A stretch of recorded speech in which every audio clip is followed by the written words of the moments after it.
You're not sure. Oh, let's see. Chief, you look like you were up and ready to lead some people. You want to lead us tonight? Pledge of Allegiance? All right. To the flag of the United States of America and to the republic for which it stands, one nation, under God, indivisible, with liberty and justice for all. Thank you, sir. I'd like to call the September 22nd, 2020 City Council meeting to order. Let the record reflect that Councilman Boyer has been excused from tonight's meeting. He had some stuff come up. He let Peter and I know early in the week. Other than that, we will look forward to approval of minutes from the September 8th, 2020 meeting. So moved. Second.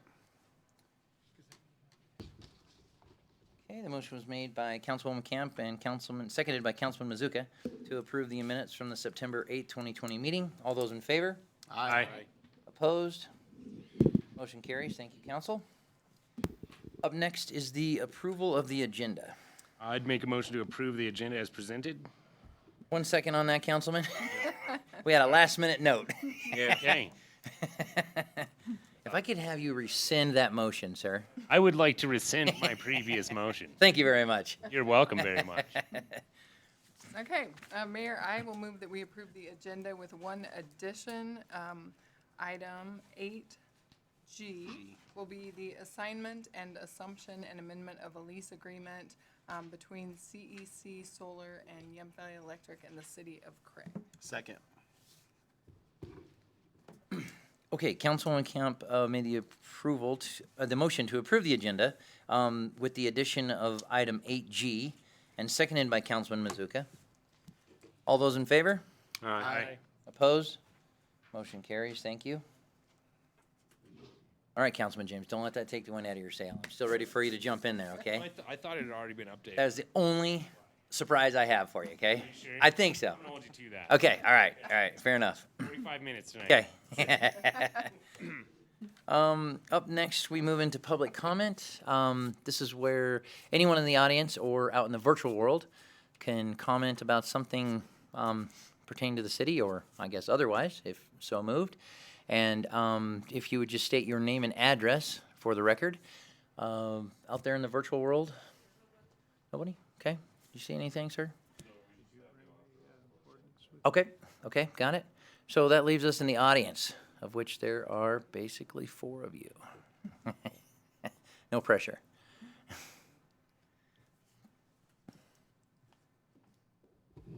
Aaron?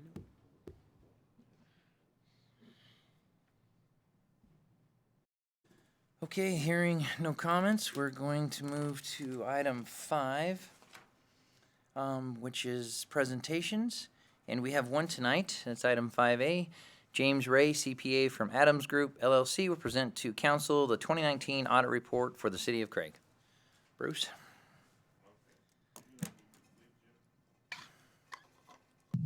Yes, I think we're all good now, Bruce. All right, excellent. So I don't know if there is a board with the financial statements up somewhere in the room. Okay. So let us start by turning to page A1 of the financial statements. Before we begin our presentation, first of all, I'd like to say that we are pleased to be here. We're pleased to continue or to work as the city's auditors. And we're also pleased that council has taken a few minutes to listen to our presentation and ask any questions as they may deem necessary. I would like to start with the independent auditor's report. The first caption says management's responsibility and says that these financial statements are management's responsibility. I would extend that to the city council and say that it's the city council's job also to make sure that they have the right people in place to carry out their policies and to do the day-to-day business of the city. Our job in the next caption is simply to express an opinion on these financial statements. The one thing that I would like to show you is in the third line down in the italics, it says government auditing standards. For 2019, because of the federal funding that the city received for mineral leasing funds, it was required to have a single audit of its compliance with those federal funds. And so the entire audit of the city was done under what's called the Yellow Book or government auditing standards. Our opinion is at the top of the next page. And I should correct myself, it says opinions. And unlike other entities like General Motors or IBM or Apple, there are 8 opinion units in this financial statement. Each major fund has an opinion unit, as well as the governmental activities and the business type activities at the government-wide level. So this is a fairly complex financial statement. And again, we're looking at multiple opinion units, which means we could give an unmodified clean opinion for the general fund, but issue a modified adverse or disclaimer of opinion for the water fund. We did not do that this year. So all of the funds and the opinion units of the city received a clean, unmodified opinion. It's the best opinion you can get. It says, that the numbers and disclosures which follow are an accurate representation of what occurred in 2019. I'm moving pretty fast because I've got a half an hour and you've got a pretty full agenda, but I'd like to go to B1. This is management's discussion and analysis. It's a required part of your financial statements. It was written by Bruce and city staff and is a good explanation of what occurred in 2019. Going to page C1, it begins the numbers. This is the government-wide statements. There's a statement of net position and a statement of activities. These 2 statements are on the full accrual basis of accounting. That means that all of the capital assets and all of the debt are recorded on these statements. This also gives you a little bit longer term view of the city. And what you would notice is that the city in 2019 got healthier to the tune of about $6 million for both the governmental and the business type activities. Total assets increased about $9 million. The majority of that is in cash from unspent debt proceeds of $3.2 million and $3 million also of capital or fixed assets. If you look at net position, the last caption on this page, it's basically broken into 3 categories. The first category is net investment in capital assets. This is the city's capital assets less any related debt. That number actually went up $3.6 million when compared to 2018, and unrestricted increased about $2.2 million.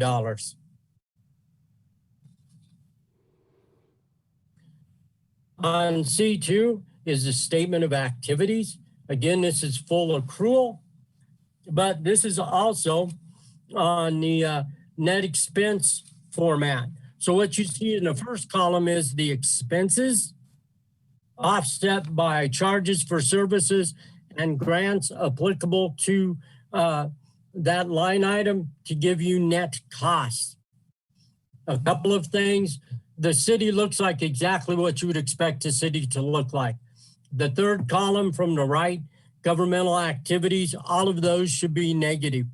In other words, you don't have anything in the government that's going to generate enough fees to offset its costs.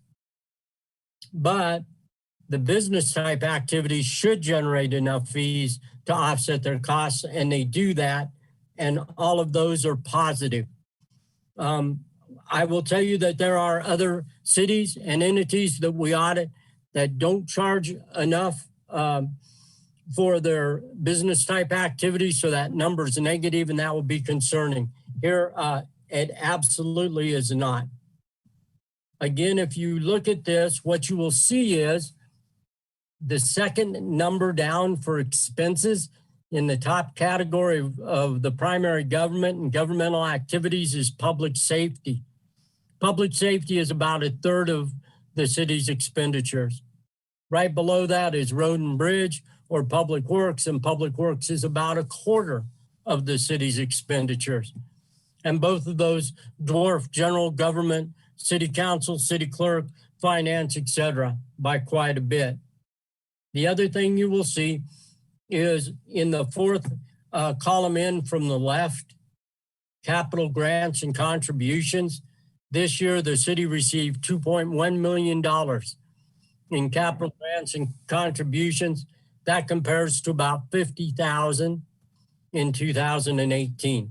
So grant revenue has increased quite a bit. If you look under general revenues, you'll see that your biggest revenue source, over $8 million, as you would expect, is sales and use taxes. That's 38% of all of your governmental revenues, and is actually larger than the amount of all revenues for your enterprise, your water, wastewater, and sanitation funds. So that, again, is a fairly large number, again, as you would expect for a municipality. If you go down to page C3, the next page down, the balance sheet, these are your governmental funds. For the next set of statements, we're back to the budget basis of accounting, the modified accrual basis of accounting. And what this basically asks is, did we get enough revenues in to cover our expenditures? And in this case, expenditures include things like the purchase of capital assets and the principal payments paid on debt.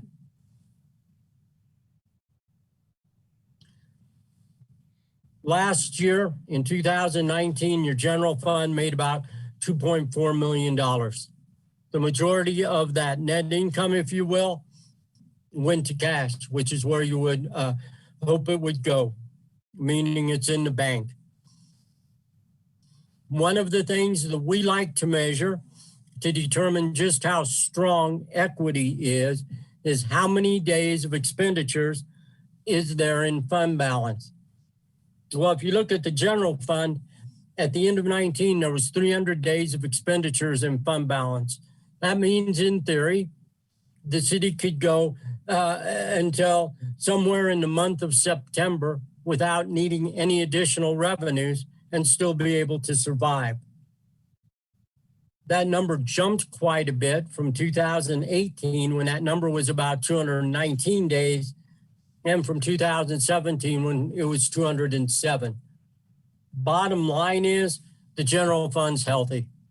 GFOA talks about having 60 to 90 to 180 days of expenditures in fund balance, and the city's exceeded that.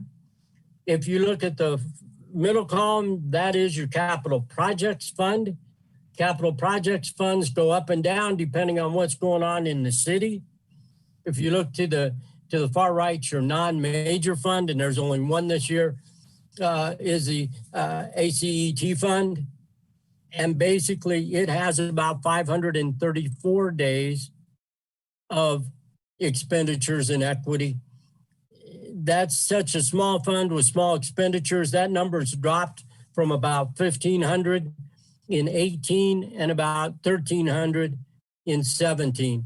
Again, the amount of fund balance is more than sufficient in all of these funds. If you drop down, and again, I know we're going pretty fast to page C7, we're back to the proprietary or enterprise funds. And again, we're back to the full accrual business General Motors type of accounting. All the assets and all the liabilities are reported on these statements. Were we to use the same metric again that we used for the governmental funds and look at unrestricted fund balance, well, let's step back a step. There is a number in net position, the third number from the bottom that says net investment in capital assets. Again, that's basically your capital assets minus your debt. To be able to better measure how strong your equity is, we looked at that unrestricted number. The water fund made about $1.7 million last year. The wastewater fund made about $300,000 and solid waste made about $170,000. Again, that matrix would say the water fund at the end of 19 has more than 530 days of expenditures or expenses in equity. That compares to 529 in 18 and 501 the year before in 17. So that number stayed pretty consistent. If you look at the wastewater, that number is 487 days compared to 411 compared to 362 in 17. So that number is steadily grown. And if you look at solid waste, despite the fact that there's been a raise in fees at the county landfill, that number is at 443. It dropped a little bit from 449 in 18 and 502 the year before. Again, all of your fund balances are healthy. It says that your rates are sufficient to make debt service payments. And there were years, although it's been a while, back in 2010, where we said rates weren't sufficient to make the debt service payments. So you've got to have adequate rates. And again, your rates are adequate. If you go to, or more than adequate, if you go to C9, this is the statement of cash flows. And what this says is, what would have happened if these three funds were reported on a cash basis? Well, operating activities would have provided more than $1 million at the bottom of that first caption in the water fund, about 440,000 in wastewater and about 250 in solid waste. In 18 in total, comparing to 1.7 million, it was $2.1 million that operating activities provided. And in 2017, it provided 1.9 million. So again, cash is following net income. It's not sitting in receivables. It's not sitting anywhere where collection is not yet assured. And so net income is dropping into the right buckets on the balance sheet. If you were to compare that to the increase in cash, that $2.8 million, that would compare to 700,000 in 2018 and 925 in 2017. So again, 2019 was a very strong year for the city in terms of its enterprise funds. D1 begins the notes to the financial statements. I would say this is a pretty standard set of notes for a city like Craig. If I were sitting on the board, I would want to know, are there any time bombs in the notes? And there can be, from things like pensions, things like commitments, things like litigation. You don't have any of those issues. So again, if I were a city council person, I would say, yeah, the notes don't really concern me with what's in there. A couple of things I'd like to look at quickly is it talks about the center of Craig in the middle of the page. This is a blended component unit. I just go over this briefly to tell you that the city has subsidiaries like a for-profit entity would, and that would be the center of Craig. If you go to D5, at the bottom of the page, it talks about different categories of fund balance for governmental funds. As we said, the general fund is looking pretty healthy. City Council may want to look at committing some of those fund balances to say, here's what we're planning on using fund balance for in the future. And that's the reason that we have the balance that we have right now.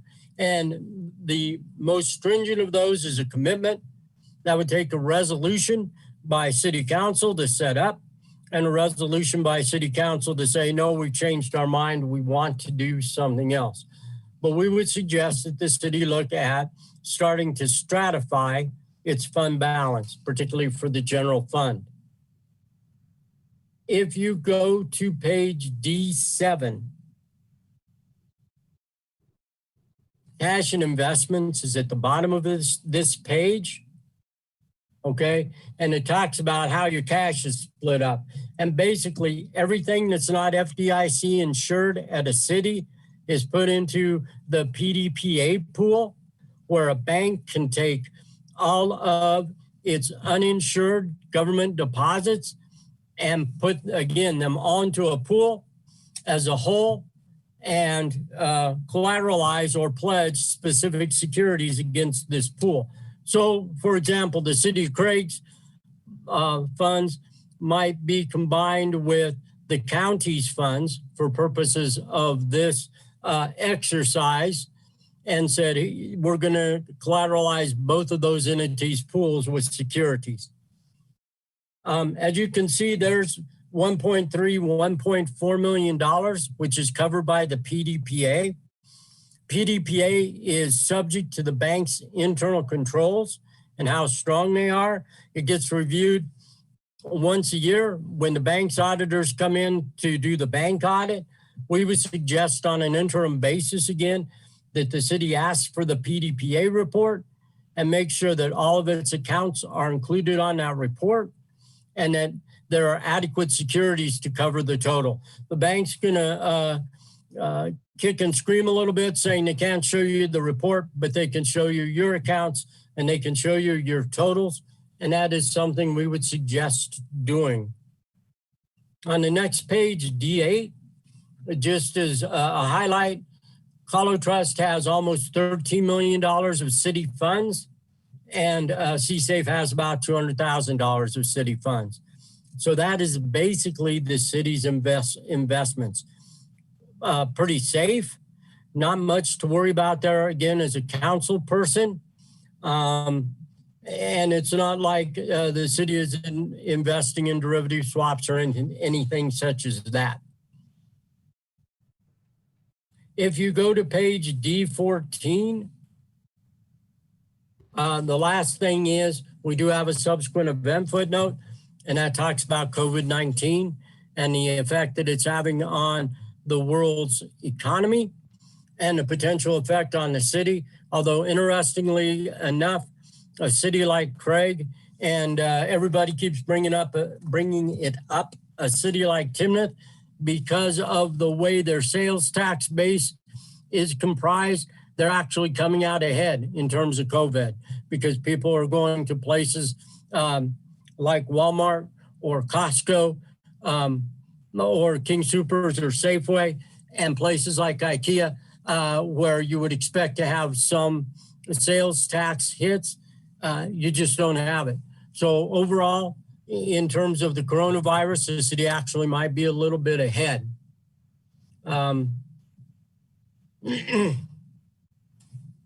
If you go to E1, this is the budget to actual statement for the city. And what you can see again is, as we said before, sales tax is up quite a bit, almost 20% over last year and 6% over budget in 19. So it was, again, a very good year for sales tax. If you look under intergovernmental revenues, mineral lease and severance tax are up 70% over last year. And so overall, revenues have increased about $1.8 million from 18 to 19. And it also exceeded budget by about $1.4 million. So again, a very strong year for revenues in the general fund. On the next page on E2, you can look at expenditures.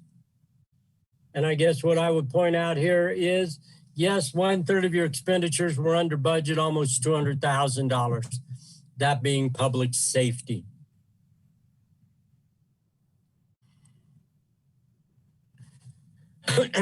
If you drop down to F4, this is your capital projects fund. And what I'd just like to point out here, and again, I know I'm going quickly, please stop me if I'm not making sense, is your intergovernmental revenues were about 150,000 or 15% or a little bit more less than budget. And so capital outlay was less than budgeted, but there will be additional intergovernmental revenues in 2020.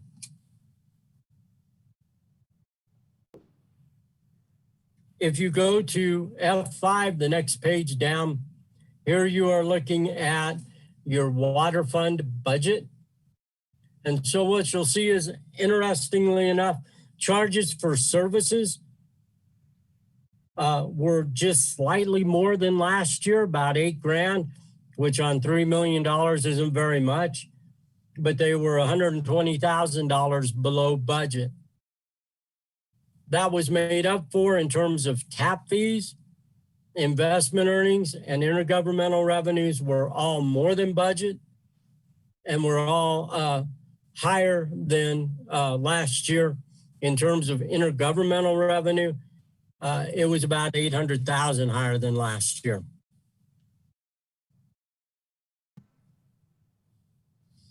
What you will find when you look at all three of the enterprise funds is capital outlay and repairs and maintenance were both under expended.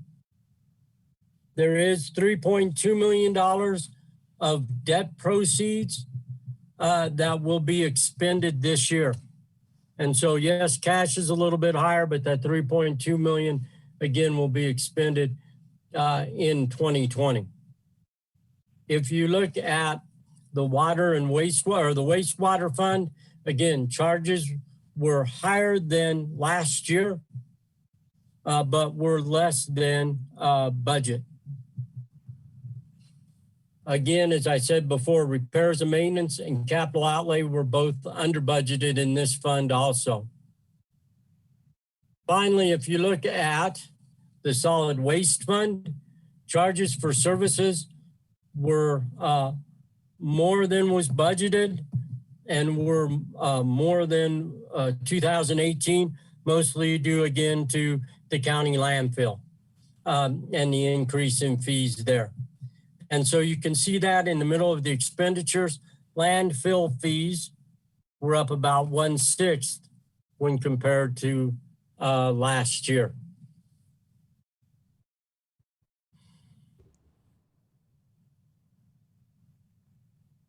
Finally, your internal service fund is basically your medical benefits fund.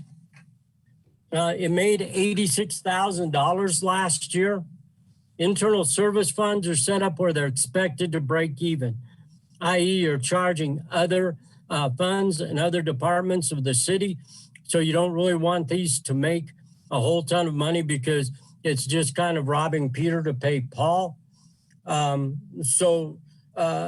should break even, and equity shows that. There's, at the end of 19, about 80 days of expenditures in equity, compared to 66 in 18 and 56 in 2017. So again, those funds are tracking about where they should. If you look at the next page, you'll see the charges for services. Charges to the other funds and departments of the city was actually about $110,000 less than was budgeted. But again, was about $110,000 higher than the previous year. Insurance premiums were also lower than were budgeted by about $156,000.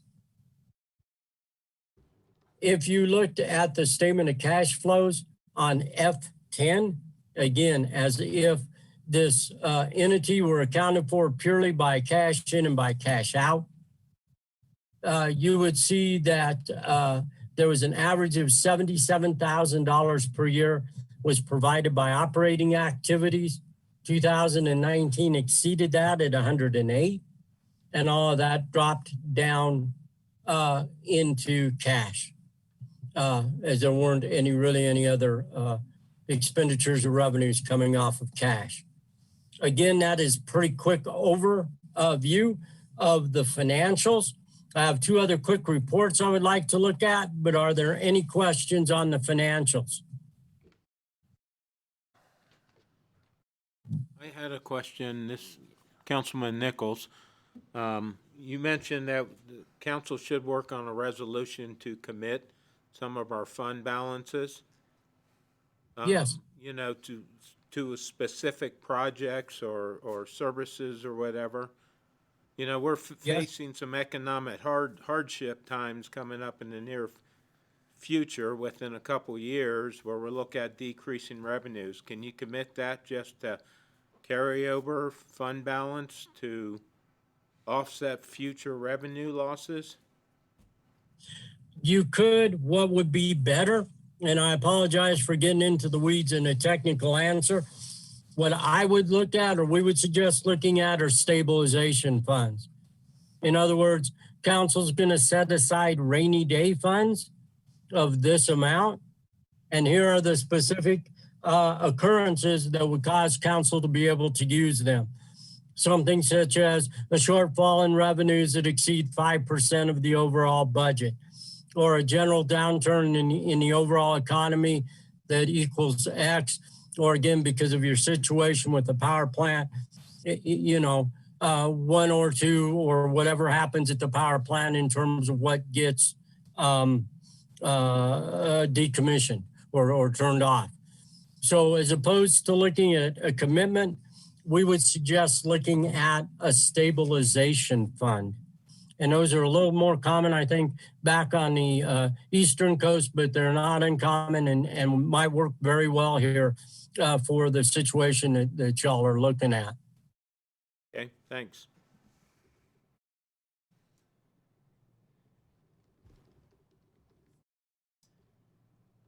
There are two other reports I would like to look at quickly. The first one is the single audit report, or it's called Federal Awards Reporting in Accordance with the Uniform Guidance. And this is your single audit.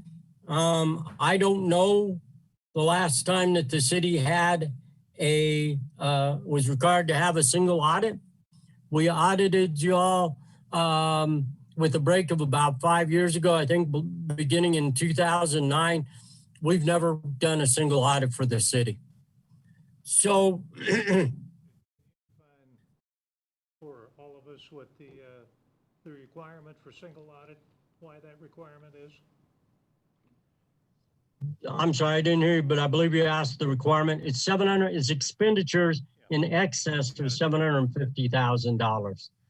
So it's possible that with the CARES Act money and additional mineral leasing funds, you could be required to have a single audit again in 2020.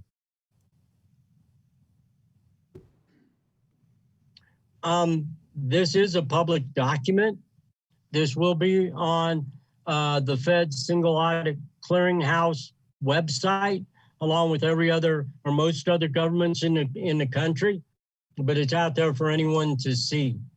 This document has one opinion, and then and then it also has the ability to talk about what occurred over financial reporting and compliance and other matters. What I would like to do is start at page 7. This is your SEFA, your schedule of expenditures of federal awards. And what you can see from here is you had 1.6 million of expenditures of federal awards, not including any match funds. And the majority of those, it's all by CFDA number, that 5-digit number or 2 digits and a decimal and 3 more digits in the middle of the page. And so all of that, a single CFDA number is a program, and Mineral Leasing Act money was your CFDA. And there you expended about $887,000. A major program is also that $750,000. So mineral leasing was a major program in 2019. We also received a pretty hefty CDOT grant of about $703,000. It is possible that if we have to do an audit next year, we may end up auditing CDOT, or we may end up auditing the CARES grant, because mineral leasing was pretty clean. And this is done on a risk-based approach. And that means based on who you haven't tested or have never tested, those are the programs you test. Going to page 9 is the schedule of findings and question costs. This is a good overview of what occurred in the single audit. So when we looked at the financial statements, there were no material weaknesses or significant deficiencies. A material weakness is the most severe comment you can get. It means that it will probably lead to a material misstatement in the future. A significant deficiency isn't defined well by the accounting profession, but it basically says, well, it's not a material weakness, but it's something we think should be brought to the board's attention. The city had neither one of those. If you go down under the federal awards caption, there were no material weaknesses, again, identified in compliance over federal awards or significant deficiencies. We do issue an opinion on whether the city complied in all material respects with the compliance requirements for this grant. And we said, yeah, it's an unmodified opinion, the city did comply. The city could have received an adverse or disclaimer of opinion. To put that into some perspective for you, the city and county of Denver receives a modified or a qualified opinion on its TANF money. So it is possible to get a modification of the opinion and someone saying, no, you didn't comply. There are no other findings. And again, basically, we audited the U.S. Department of Interior Mineral Leasing Act funds. Okay. And that really, in summary, is your single audit. Again, were I a council person, I would not have any concerns with this report. The final report I want to go over is the management letter, or the letter to those charged with governance. This is a letter that came about after Enron. And we have to say to you as a city council and as a board that no, we did not collude with management to pull the wool over your eyes. And no, we're not telling you any stories. So no answers are what you want here. And that's basically what you have in this letter. The first thing under significant audit findings, basically due to COVID and the pandemic, GASB pushed the implementation date for a slew of standards that were supposed to be implemented in 19. They'll now be implemented in 20, with the exception of leases. And because GASB thinks that lease accounting is going to be so difficult to implement, they gave it 1.5 years. So that's just kind of something to be aware of, that lease accounting is out there, and lease accounting could be difficult because you have to account for, both as the leasee, and also as the lessor. There is also something called asset retirement obligations, AROs. And this is one where GASB called out wastewater treatment plants and said they probably have an ARO. They only named 2 entities or 2 types of plants that could have this, and the other was a nuclear electricity plant. So both of those need to be looked at, and the AROs will have to be implemented next year. In the middle of the page, we talk about estimates. All financial statements, including the cities, have estimates. Things you just can't know until the transaction is done or until the life of the asset is over. The two biggest estimates in the city's financials are the useful lives of fixed assets. And we had a fire department where it had a fire truck whose engine was blown. Well, obviously the life of that asset dropped to 0. And then also the collectability of accounts receivable. Will you collect what people say they owe you?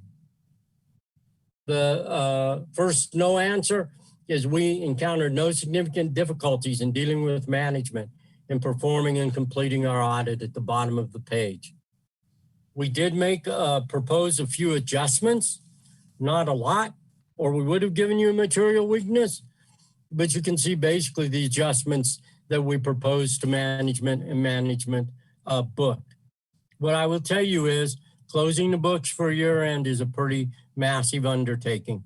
So to have a few adjustments is no reflection on city staff. We talked about current year comments, are subjective things for which we suggest the city should look perhaps to make changes and enhance processes and procedures. Over the last couple of years and continuing into 2020, you've had some significant changes in personnel, particularly in people who are running departments. This might be a really great time to look at your processes and your internal controls and also your policies and see if they need to be updated. That also includes your personnel manual. Your personnel manual is from 2016. Well, you have a new city attorney. You also really kind of have new staff in the city clerk's office. So again, it might be a good time to look at personnel policies and see if those need to be changed. Finally, the feds require, just like the SEC, that you have written policies and procedures as to how you administer grants.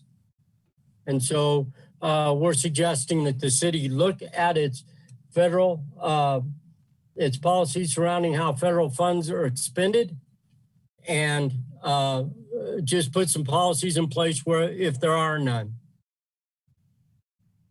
Tied to that, the city has an accounting contract with SGM as the city engineer. There was no procurement of that contract.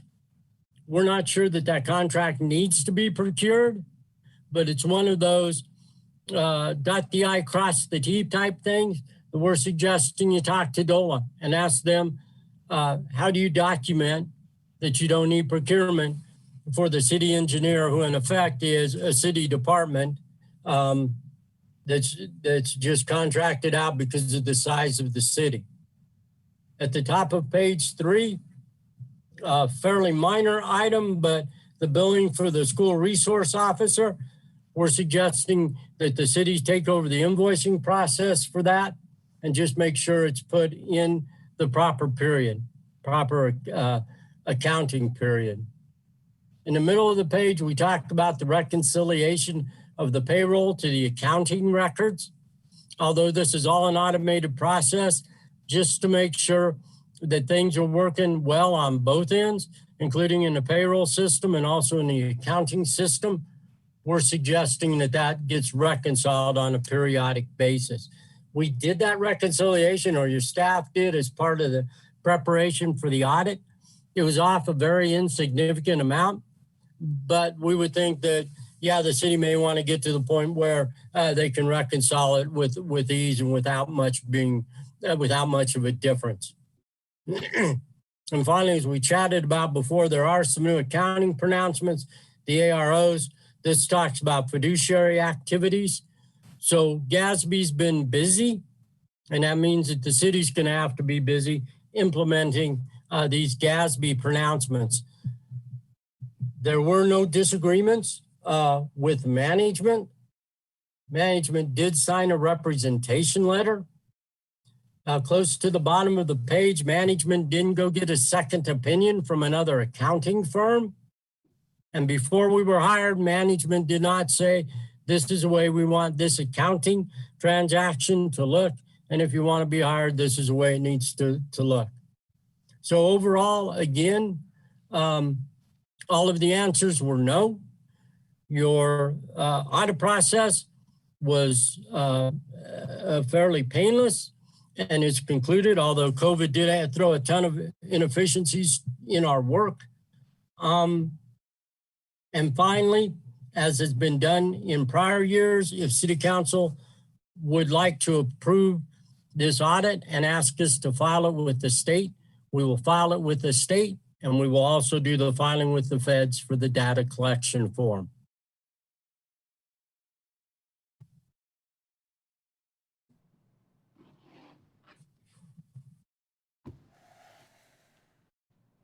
Guess that concludes that?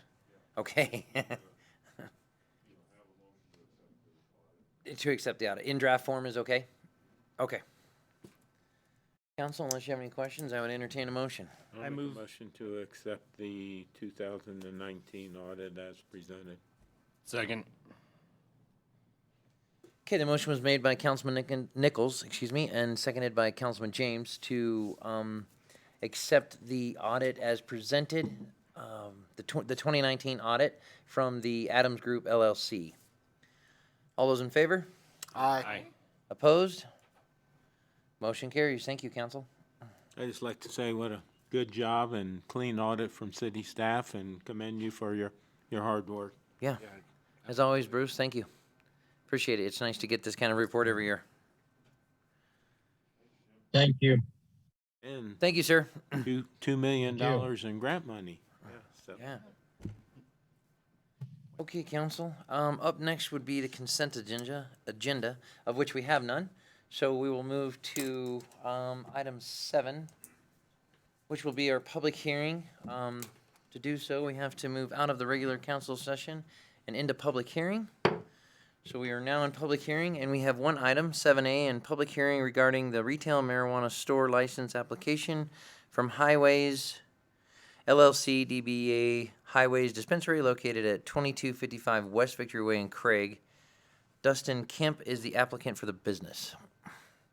I'm not sure. Yeah, yes, sir. You're here, okay.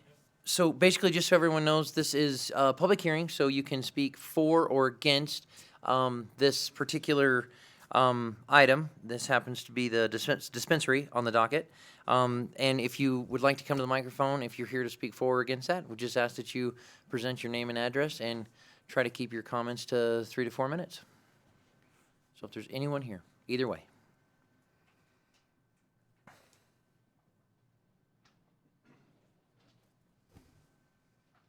Yes, sir. Good evening. My name is Robert Haddock. I'm here tonight with my wife, Bonnie, and we reside at 2185 A Street, which is directly behind the proposed dispensary site. And for whatever reason, I've been chosen spokesperson from the community in which we live, and this is very difficult for me. But I do believe everybody received a letter that was put together regarding our disapproval of this site being so close to the residential neighborhood and the potential impact it might have in our community. We want to make it clear that none of us are opposed to the business. We are just opposed to the proposed location.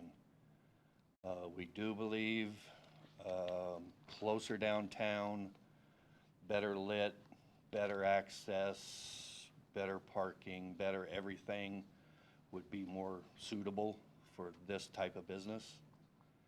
And we are very concerned, since construction has already started there approximately 3 weeks ago, that it's somewhat obvious that they believe their business license will be granted with no problems.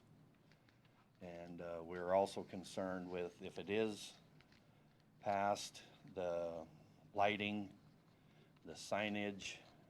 We already have a nuisance sign in the area with the Rapid Care. which has been addressed numerous times. It's fixed for a while, then it goes back to not being fixed and a nuisance again.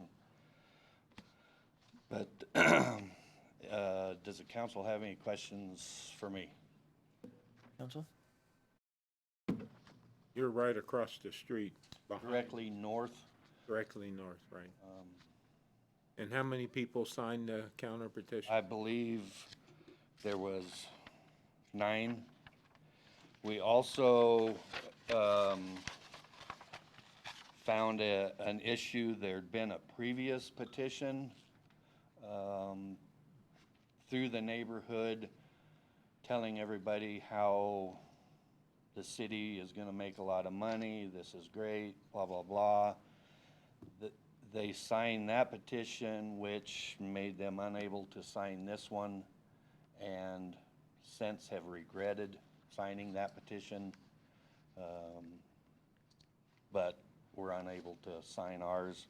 Plus the 600-foot radius restricted our petition to only 3 blocks on the west end of that neighborhood, which this could in reality affect the entire neighborhood from Murdoch's to Finley.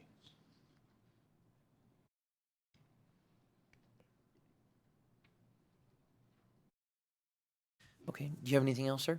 I have nothing. Okay, council, any other questions? Is it Mr. Haddock? Is that? Correct. Okay, for Mr. Haddock. Anyone else? No? Okay, thank you, sir, appreciate it. Thank you. Okay, anyone else that would like to speak for or against this particular item? Okay, yep, please approach the podium and state your name, sir. Name's Dustin Kim. I'm the owner of Highways Dispensary, proposed. I'd just like to say I've done petitions throughout cities before. I'm an owner-operator since 2014. And surprisingly, at this location, we talked to 13 people, and we had none of them deny it. At no point did I state that we would be, having any revenue for this city of Craig. We just stated that if you're for or against having a marijuana dispensary at that location, and we had no people that all of them. I went to all the addresses. Out of all the people that were home, all of them were in favor of it on my petition. So I do apologize that you don't like it where it's at, and we'll try to work with you with any problems there would be in the future. So Okay, that's all I'd like to say. okay, thank you, sir. I just had a question. Sure. You know, the concern was brought up about lighting. What are you doing? Anything different, or what are you lighting around? We have motion-activated LEDs, so if there would be any people on the property at night or anything, then LED lighting would come on. But it isn't just in the parking lot area and surrounding the building. Okay. That's about it. Anyone else?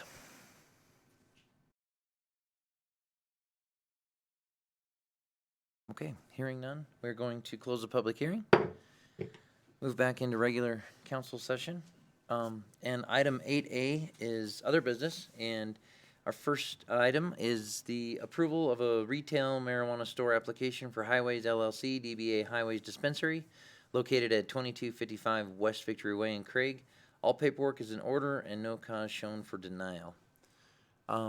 Peter, is this to Marlin, or where are we at with this one? Just have one comment. Sure.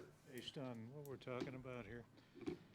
I drove up there the other day and around the building and took a look at what I thought might be the situation there. And I'm not sure this might be a remedy, but I don't know if council would consider maybe asking Mr. Kemp to put a screen fence on the north boundary line of the property so that they didn't have to look at all the traffic transaction going in and out of that space, which is actually accessed from the west side of the street there. I'm trying to recall though exactly what the elevations look like on that north side of that property. if that would elevate that fence to the point where it might block some of the view of the activity from that space for the residents living in that neighborhood. Ju- ju-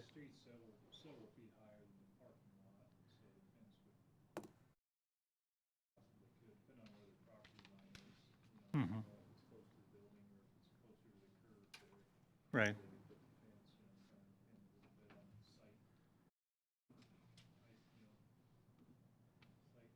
It, it does have more of an exposure to the residential, even though it is properly zoned.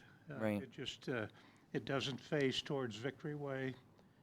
And It does face, you're saying? it does not face not. towards Victory Way. It faces west, right? Interest is west.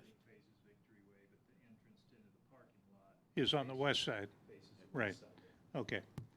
And so, if I'm not mistaken, on the north side of the building in question, the property in question, it's fairly, a little bit, I should say maybe 3 to 4 feet lower than, and the hill kind of goes up to the curb line. Is that what you're referring to?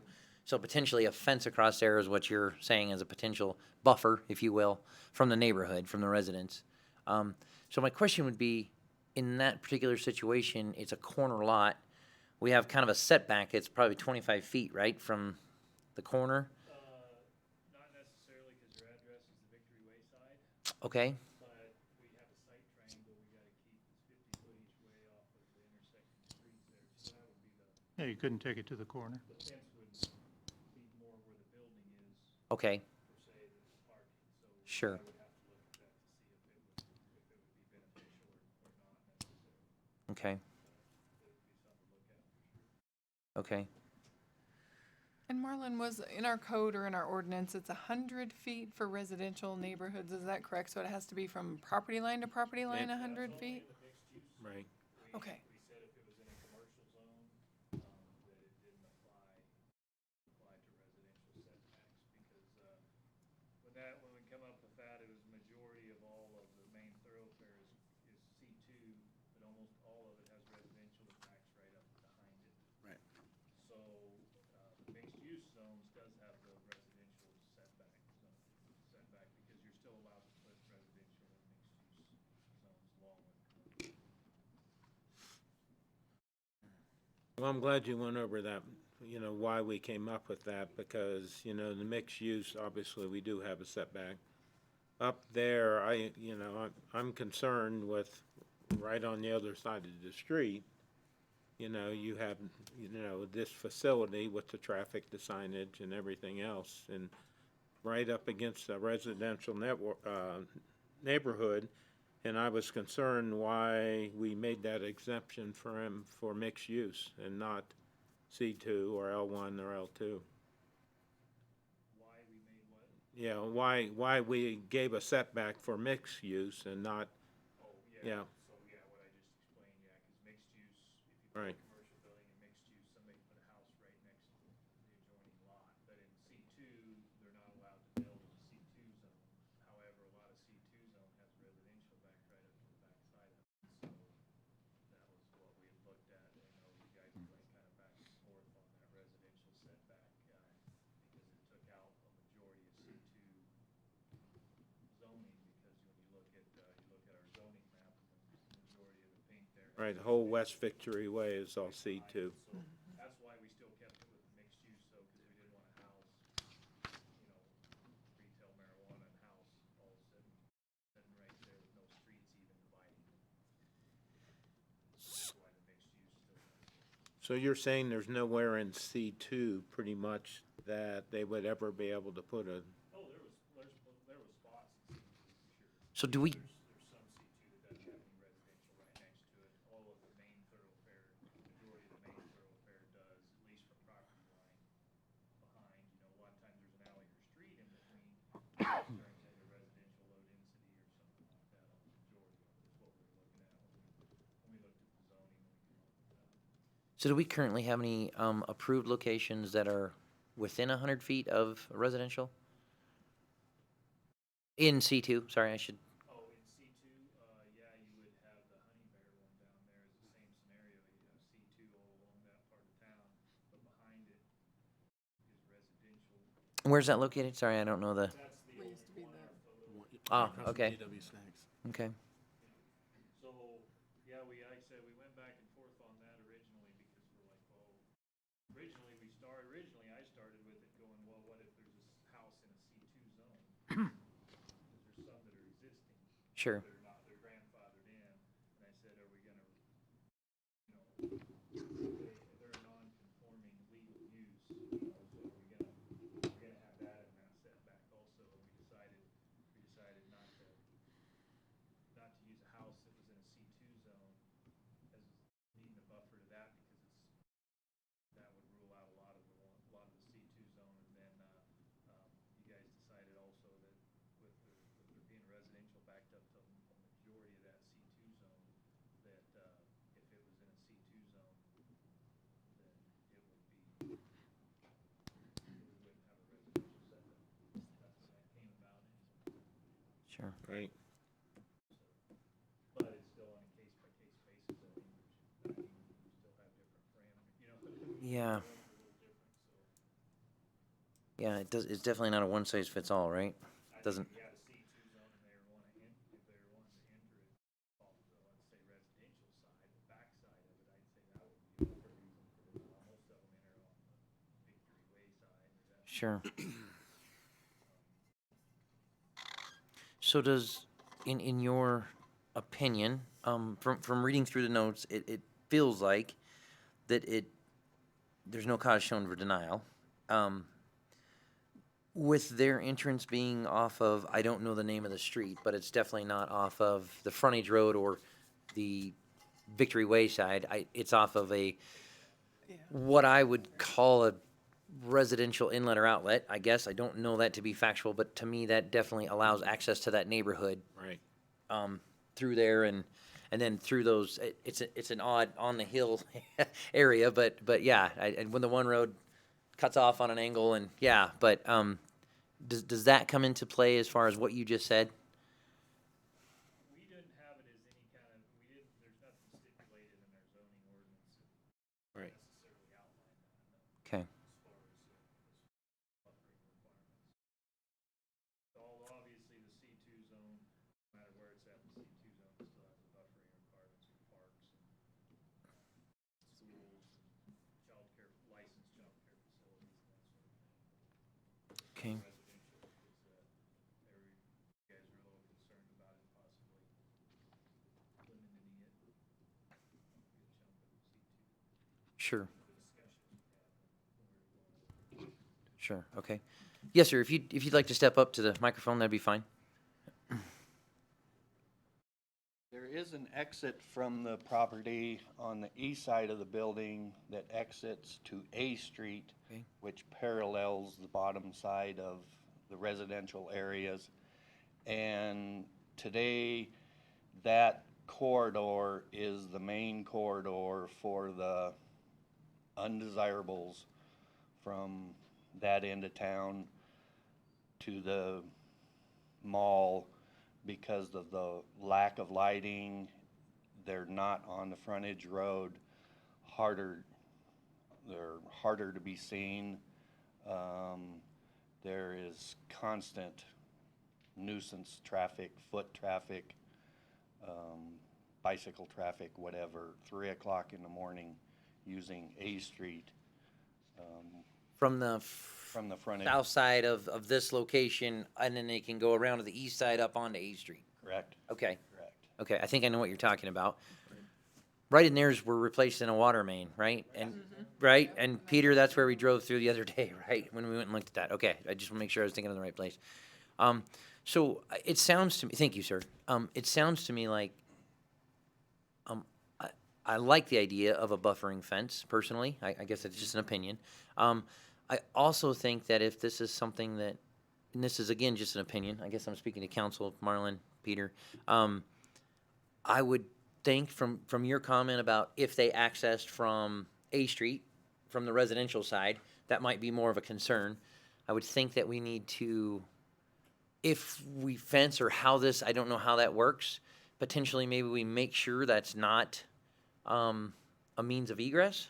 through there for traffic, maybe even for pedestrians. It sounds like maybe we could eliminate a couple of problems here and clean that up. I thought he was talking about access to the mall from from A Street, not necessarily that building. Isn't that what you were talking about, Mr. Haddock? No, Okay. from the proposed site, it'd be the east side of the building. Yep. There's exit to A Street, which is directly north of the building that runs Yep. all the way from Murdoch's down to, Yeah, till it turns back to Yeah. Old East Victory Way or whatever that, or, yeah, West Victory Way. and we would also not be very happy with motion censored LEDs, because that is quite a deer thoroughfare from the hills to the north, down across the highway to the big fields and yards west of Walmart. I do believe a motion censored LED would be flashing on and off all the time. Sure. Okay. So that's it, right there on the corner. Yeah, so the one building on the corner, the little road is the one right off to the east there, right? The dirt easement, dirt road, yeah. Right there, yeah. Where is the end of the property line? Do you know, Marlon, roughly, just looking at that picture? I think it includes that whole vacant lot beside Oh, as well. it does? Okay. Yep. Does that seem accurate to you? Okay. Sorry, Mr. Kemp, I couldn't remember your name for a second. Could we close that east entrance, or that north entrance? Well, I feel like that would be, and this again is an opinion, a reasonable requirement to make this fit into the area as nicely as possible, to be good stewards of the community. It sounds like there is already a bit of a problem with undesirable traffic in that area, if I'm understanding you correctly. And I understand what you're saying, right? You slip through there and get up onto A Street where it's not as lit and not as open as the highway, right? Understood. Yeah,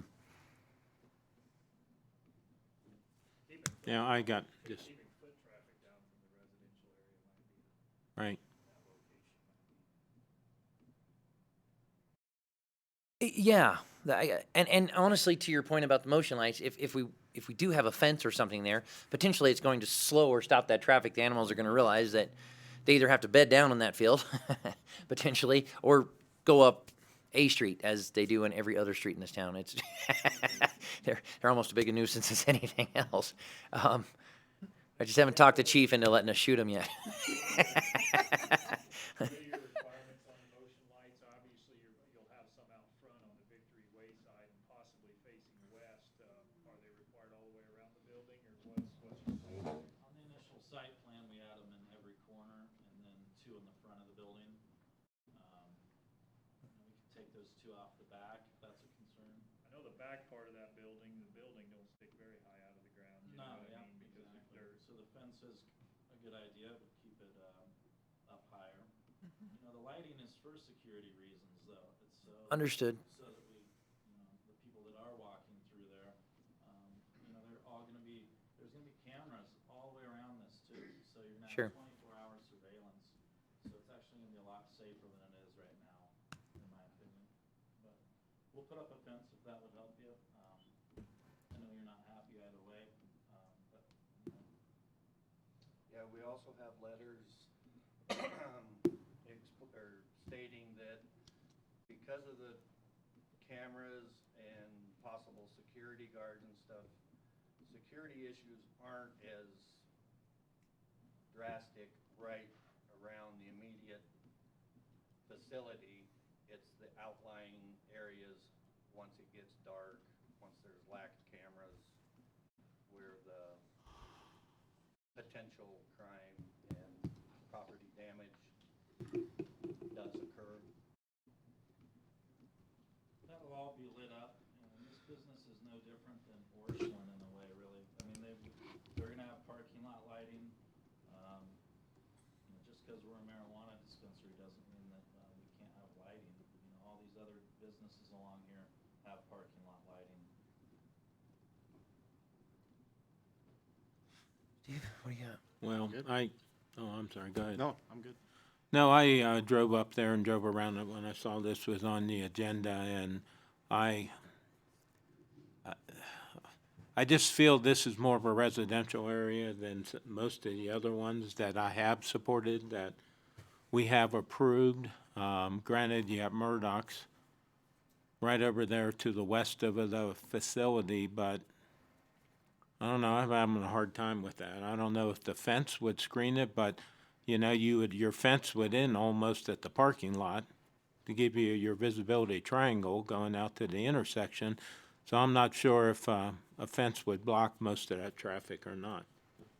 So, I just feel this is closer to our residential section, and that road that they access it only goes to residential property. That's all it goes to.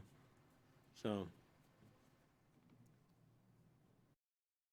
even though it does meet all of our zoning requirements, that's why I said we have to look at this long-term as well, so.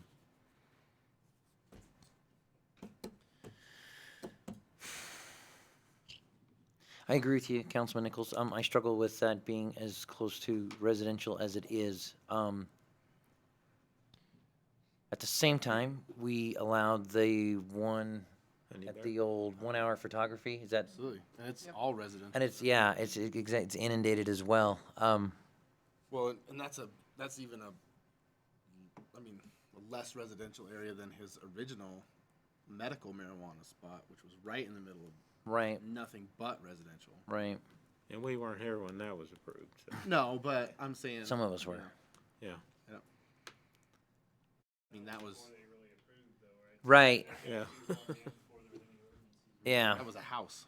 yeah, it definitely was a house. So, Um, it sounds like the business owners wanting to work with us with a fence and security and lighting, you know. and at the same time, it is strictly, I mean, it's definitely a demise line. A Street is definitely a commercial residential line. Not justifying anything, just stating the facts. I mean, I think the further you get down to the east on A Street, do we end up, because A Street might actually end, I'm not sure how it divides as you get a little bit further, but there, I think further down, there might be a residence or two on the south side of A, or in that physical type location. I think so. But it is 98%, in my opinion. I think if I remember correctly, everything is commercial on the south side and strictly residential on the north side. So what's the business just to the east right there? That's, Yeah. yeah, That's where they do all the substance abuse treatment. Yep. Yes. psychotherapy, then that little strip And then mall. there was the, Mall where the health work, Yeah, we got The health health food, and there's a, foods I don't know, the hair a gun shop. salon. Yeah, there's, yeah. yeah, there's a tanning salon, hair salon, yeah. And so you're, Mr. Kemp, that property line, about where on that picture do you run to? You're to the east, do you know approximately? It looks like the city. Right there. On the mapping. Is that buildable? Is that rough terrain? It's pretty rough. Yeah. Kind of a hillside too, right, isn't it? Yep, Yeah. behind, Okay. And then it kind of drops off from the building. It would be good, I think, though, to try to prevent traffic from looping around the building out onto A Street. I think we, at a minimum, Uh, at a minimum, I think we have to do that. Yeah. Close off that drive right there. I don't know if it'd be better to go the length of that lot or to come and I'd have to see what the terrain looks like. I haven't looked at it from that side. Or to come over and come back toward West Victory or toward Victory. Sure. L that end to where people aren't wanting to try to walk all the way length and go behind the psychotherapy anyhow and just walk out on A Street. You know what I mean? See what might make the most sense to kind of prevent that to where at least everybody, whether they're walking or driving, is maybe. It's really too bad that at this point that we don't have a requirement, because it is a demise line between commercial and residential, regardless of the commercial business that's in there, that we don't have a privacy fence running along that curb already for the sake of the residents. I mean, in my opinion, I think that's something, it would be something nice to kind of look at in certain areas. This is definitely one of them. I don't know that any of these businesses technically have access or from A Street to their business. I mean, I think that it happens several places across there, but I don't know that it's, I think where the hair salon is in that bigger building, I think they Yeah, they have an access. They have an access there, Side. but I mean, it's nothing paved. I don't know that it's actually a curb cut. I mean, I get it that we live in Craig and everybody drives a truck and there's a lot of access points. I've been guilty of it myself, I'll be honest. But, There'll be an excessive amount of more traffic cutting through the parking lot at Murdoch's from their west entrance. 3 entrances here to Murdoch's. This is our property. I sit and watch people make this cut since to avoid the light or whatever. this was blocked off. Mm-hmm. Back. There's a tremendous amount of traffic that cuts through Murdoch's to Victory Way down here. And this would be an ideal secret, whatever you want to call it, for the trailer park, mobile home, points west to access this business would be to cut through Murdoch's. And I'm sure they wouldn't want anybody parking down here and walking over to this business. 2 of the managers at Murdoch signed the petition, we're okay with it. You can see it on our paperwork.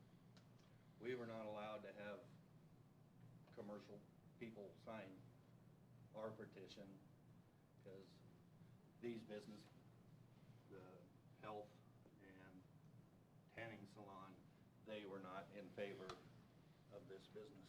The tanning salon's on my list, they signed, every business in that, section right there signed, they were okay for it. I have it on a piece of paper. Marlon or Liz, is there, I'm hearing what the, Haddock, Mr. Haddock is saying, sorry, about he wasn't allowed, is that accurate? Is there something about their petition that they cannot, did I misunderstand you? Is that?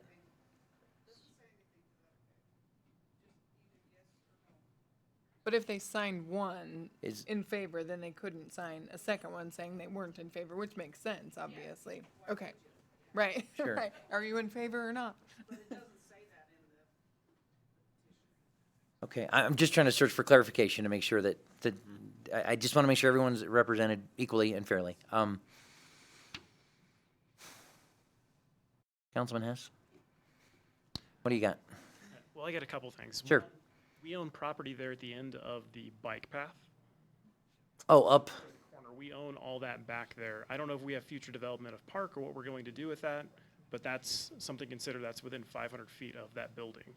okay, I agree with the residents. The access to that is somewhat problematic. Just because that intersection is already a nightmare with, it's the only access to Murdoch's off of Victory Way, unless you come off of County Road 7. right, I know in the future, we're looking at maybe getting that frontage road and Right. changing some of the access points, but that frontage road is not the best in the world for access. Those are my main concerns. If we develop something behind there with that bike path and that property that we own, I mean, that could become a park. I mean, it's city-owned property within a residential area that we could develop into some type of public improvement. We don't have a renewal process right now for marijuana licenses, so I'd hate to have a park show up and then not have a remedy to change what we've already done. which address is it? Could you put your cursor on Yeah, it? where is our, So right there, Or, I mean, which area, yeah, for the property? we own the property right behind those residents. Oh, that up there. okay, you mean up on top? So I'm gonna, that's more than 500 feet. I'm gonna, We own, see where the right-of-way goes down? So right where the bike path right there. is Yep. where that property starts, and it's 500 feet to the edge right there on the GSI mapping. so it is 500 feet. Right, just a little under 500 feet. Okay, I mean, fair enough point. I'm just trying to make sure we're looking at the. This is our 5th marijuana license for the city? Is that accurate? 6. 6th. So like Number 6? 1,500 to 1 Maximum of 7. population of marijuana dispensaries. Well, we approved.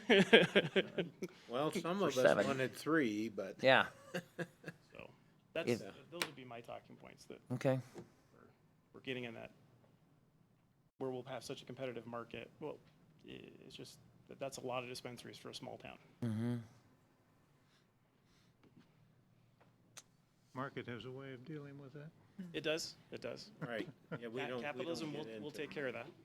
Chief, some of the traffic issues, or I guess should say maybe potential issues that have been brought up, what are your thoughts on that, in that area in general, as it stands now versus what it might become?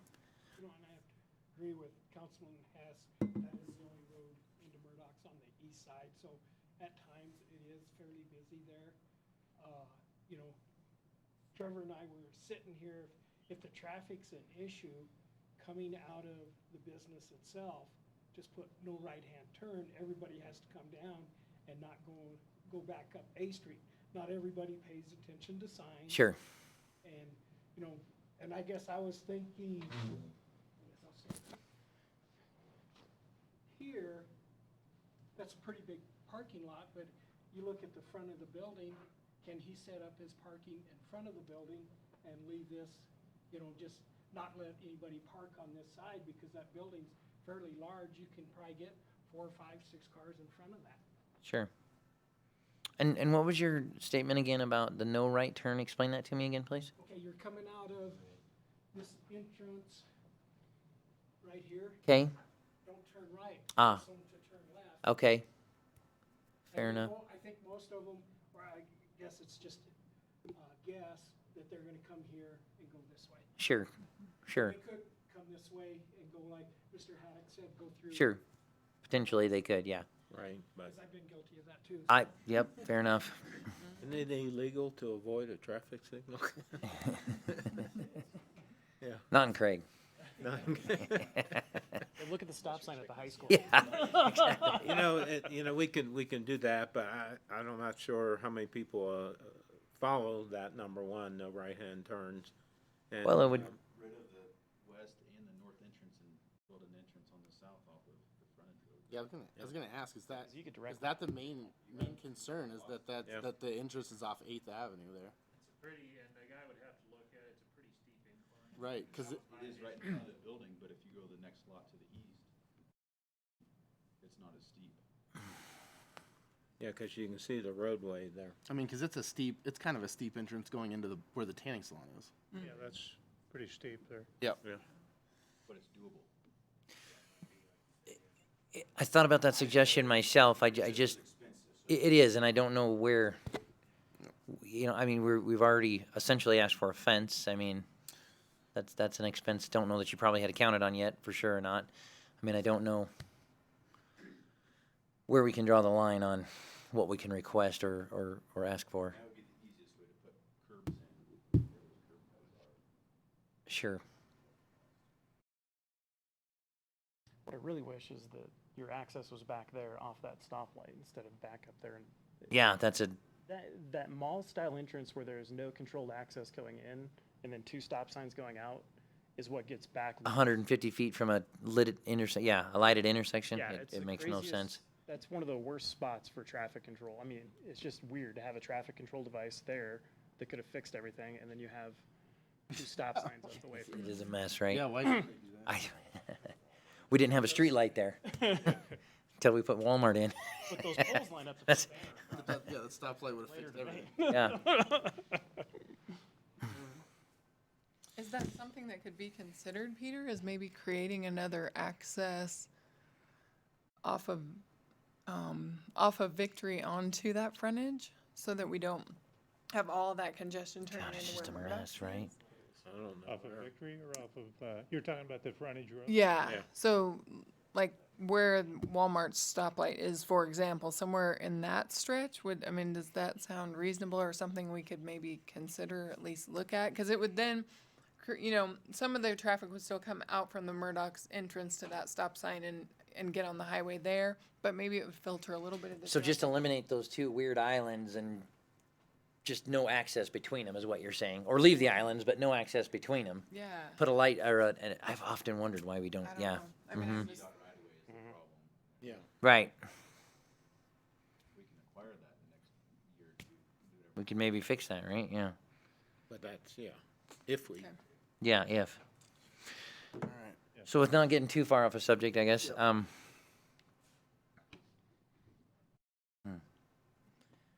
It's a hard one. Council, unless you have any other questions, I would entertain a motion.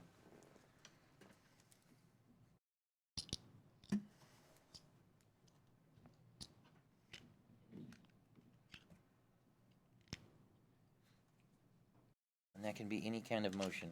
I want to say that to a very quiet council.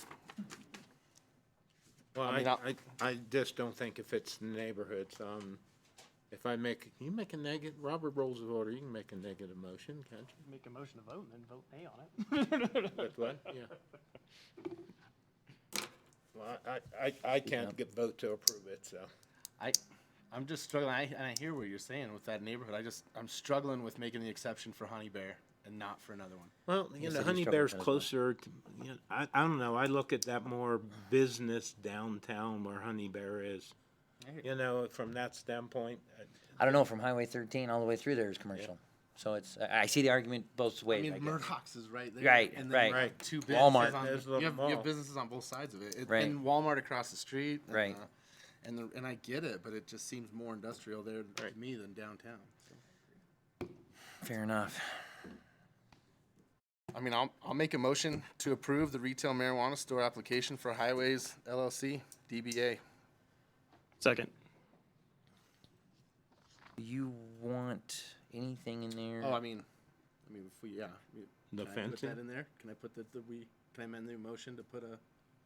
You Can can we amend your privacy motion fence? until you vote on it, right? I'm not trying to mess that up. I just know that was part of the discussion. I'll Sorry. amend it and. Heather, say am I doing pending that a- correctly? I'll amend it, say pending a security fence That's great. approved by the city, yeah, The north property line? on the north property line, yeah. Does this sound reasonable to everyone? Who seconded? Second with amendment. Okay. Can't keep track, sorry. Let's see, Steve. Yeah, clear as mud, as you say. Right, exactly. Okay, so the motion has been made to approve the retail marijuana store application for the Highways LLC DBA Highways Dispensary located at 2255 West Victory Way in Craig, with the addition of a privacy/security fence along the north property line, separating it from the residential side of A Street, if you will. A motion was made by Councilman Mazuka, seconded by Councilman Hess. Liz, would you poll the council, please? Nay. Aye. Nay. Abstain. Aye. Nay. If I read this correctly, motion fails? 3-2? Do we have the option if someone would like to make another motion? I'm just throwing that out there. I think that's accurate. Is that correct, Heather? Okay. So that's just for council's thought on that. Hearing none, okay. Thank you, council. We're moving to item 8B. What did that just mean then? Does that mean you're not granting the license for that location? Is that what that meant, or? That, yeah, Heather, accurate? Yeah, that's, yes, sir. That is accurate. I purchased that building there, and I did that off of your zoning requirements. Merlin, you approved that building, so I will be filing a lawsuit against you then for not approving it. So I hope that I have a lot of money invested already. You approved the zoning, you've approved marijuana for your town. I don't know why that location's not. I did my due diligence, so. I don't understand why you're declining that spot. Okay. Thank you, sir. Okay, up next is item 8B, and that is award of RFQ for professional engineering services for the Yampa Avenue Sidewalk Project. Trevor, I'm guessing this is you, potentially?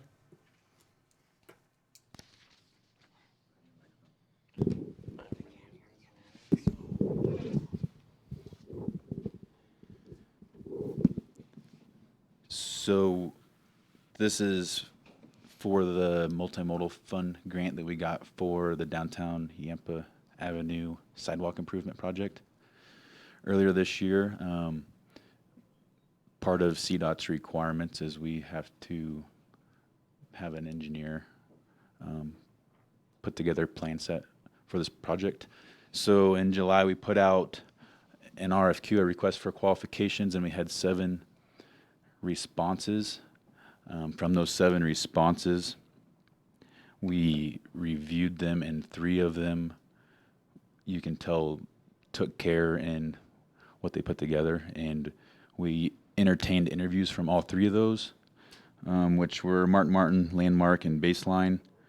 From the interviews, Martin and Landmark provided the best interviews and team for the project, so we extended RFPs to those 2 firms, and Landmark came in at $87,190 versus Martin $132,250. So we are recommending we award the contract to Landmark, as they provided a good team, really good experience. They actually, I don't know if you've been in downtown Steamboat on Yampa Street.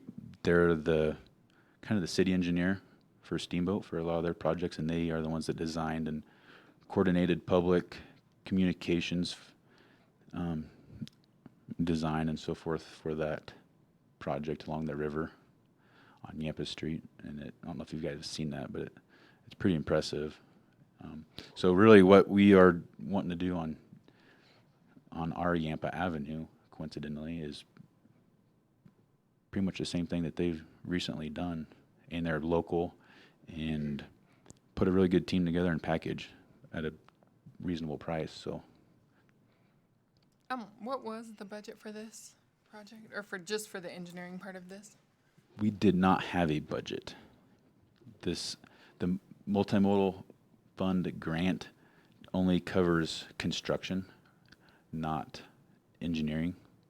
So this is going to have to be out of the general fund, which actually we have $200,000 to $200,000 set aside for the project, so there's money allocated for this. So I guess maybe you could say $200,000, but that's not really what that money was allocated for. That was the matching funds for the grant, but we are not doing construction this year. But that money is available to put towards the engineering and design of the project. So will that mean we have to come up with more matching funds for the grant? We'll rebudget for 2021 Okay. for the full project, for the construction of the full project. And what is the match on that grant? Is it a 50-50 or? Oh, it's- 8,000 is the grant and 200,000 for the match. Okay. Yeah. Okay. But when that budget was put together, you didn't factor in any kind of engineering costs? The grant, we got the largest grant award they could make. And the construction cost alone that we received is not going to be sufficient to do those 2 blocks. We're going to be coming back to the council for budget that'll exceed 600,000 for the construction, I'm pretty sure, in addition to the engineering to complete the project. So $600,000 total, though, including the money that we're receiving? We won't have that exact number, Andrea, until we get the engineering back from this study here. That's part of this contract, is working with them is design and them putting together an engineering estimate, which will help us keep us on track with our budget, so we don't reach too far for what we want downtown to look like, but we also don't want to skimp. It's a perfect opportunity to make improvements. So that's It's a requirement of CDOT that it's engineered. yes, exactly for the grant. Yeah, For the grant money, so we have to. Yeah. And they are low budget, and reading over their scope of services, did Pretty thorough. Martin, were they, I like it, you read through it, they're gonna consider, irrigation lines for the trees, electrical conduit for festival lightings and, all those things. So it seems like their scope of services in their bid, and even being low bid, is good. Yeah, and I mean they interviewed Thorough really is good. the word I was looking for. Yep. Yep, either firm would do great for us. They both have the experience in doing the same type of projects. You just can't argue with $50,000 in this instance. So, plus they're more local, which is Where are they from? they're out of Steamboat. Steamboat, okay, gotcha. Yeah. Okay, council, any further questions? I'll make a motion then to award the engineering services for downtown Yapa Avenue sidewalk project to Landmark Consulting in the amount of $87,190. Second? Motion was made by Councilman Nichols, seconded by Councilwoman Camp to approve the or the award of the or the bid to to Landmark. Yeah. In the amount of $87,190 for the downtown sidewalk engineering. Liz, would you poll the council, please? Aye. Aye. Aye. Aye. Aye. Aye. Motion carries. Thank you, council. Thanks for your work on that, Trevor. Have you worked with them before? On anything? No? Okay. Just curious. But just the FYI, they are the ones that designed the hospital. Oh. Okay. It sounded like that went really good as far as the engineering and support went. Okay. Good. Good to know. Okay. Up next is item 8C, and that's discussion to approve the submission of a $200,000 DOLA EIAF Tier 1 grant request to the Department of Local Affairs in support of a sewer line replacement project totaling $411,628.58 in 2021 for the 1003 or for 1,003 lineal feet of 8-inch VC pipe in the alley between Steel and Stout Streets from 9th Street to Stout Street, including manhole lining improvements. Mark, I'm assuming this is you. Yeah, this is, we're going for replacing that sewer line that it's down a grass alleyway off of 9th Street. You can hardly get a vehicle in and in bad shape. We've had some root issues in there. We had backups on near Stout Street where it comes through the yards and so forth. So we're gonna line that sewer main and rehab the two manholes that are in that alleyway and try to look at getting a little larger easement so we can get in a little better. So is it a narrow alley? Is that what you're telling me? Real narrow. I remembered being there, but Look at it, you don't even really realize it's an alley for the most part. It just looks like grass growing up and a telephone pole sitting right there at the corner. And sure. it's a cool spot. So it's one block of pipe One block of pipe in the alley. in that alley, all the way down through, and then it cuts between two houses and connects into Stout Street on the lower end of Stout Street there. It's a long block. It's a long block. Yeah. 1,000 Right. feet, so Okay. a long block versus 600 feet blocks usually, roughly. Yeah, the alternative was $1 million to reconstruct the line on each block on either side of the alley in the street. In the street. Yeah. Go to Steel and go to Stout and run. Okay. That doesn't make. Or try to replace in the existing location, in the existing footprint, and you'd never get it done. It wouldn't, the engineering firm doesn't feel that's even viable because you couldn't move the spoils as you were trying to dig it out and replace the pipe. So you said something to the effect of Lining it, and trying to get more easement? yeah, so we can get in with our jet truck to actually maintain it. Right. So permanent easement is what we would be trying to get. So this would be from each property owner on either side of the alley? What are we looking at potentially trying to get? I mean, just, Couple of feet each side. oh, okay, so it's not, Terrible. is there, See, a lot of them put privacy fences right up against too, and it's kind of limiting our access to go in. That wouldn't necessarily have to happen next year, but that's going to be the goal, is to make that a more serviceable alleyway. so when something like that happens, I'm just trying to follow the process. We go to the property owners, we explain to them the situation. They probably all have trouble with the sewer line. I'm assuming it's not in very good. Right, so they, it will help them. if we have fences, no matter what kind they are, that we're going, do we move that? How does that work? Yeah, Okay, we'd have to purchase the ground. that would be our expense. We would move their fence in a couple feet either side. Okay, If you can pursue it off one side, that might be the solution. Yeah. sure. So, yeah, go ahead. No, it's okay. Go ahead.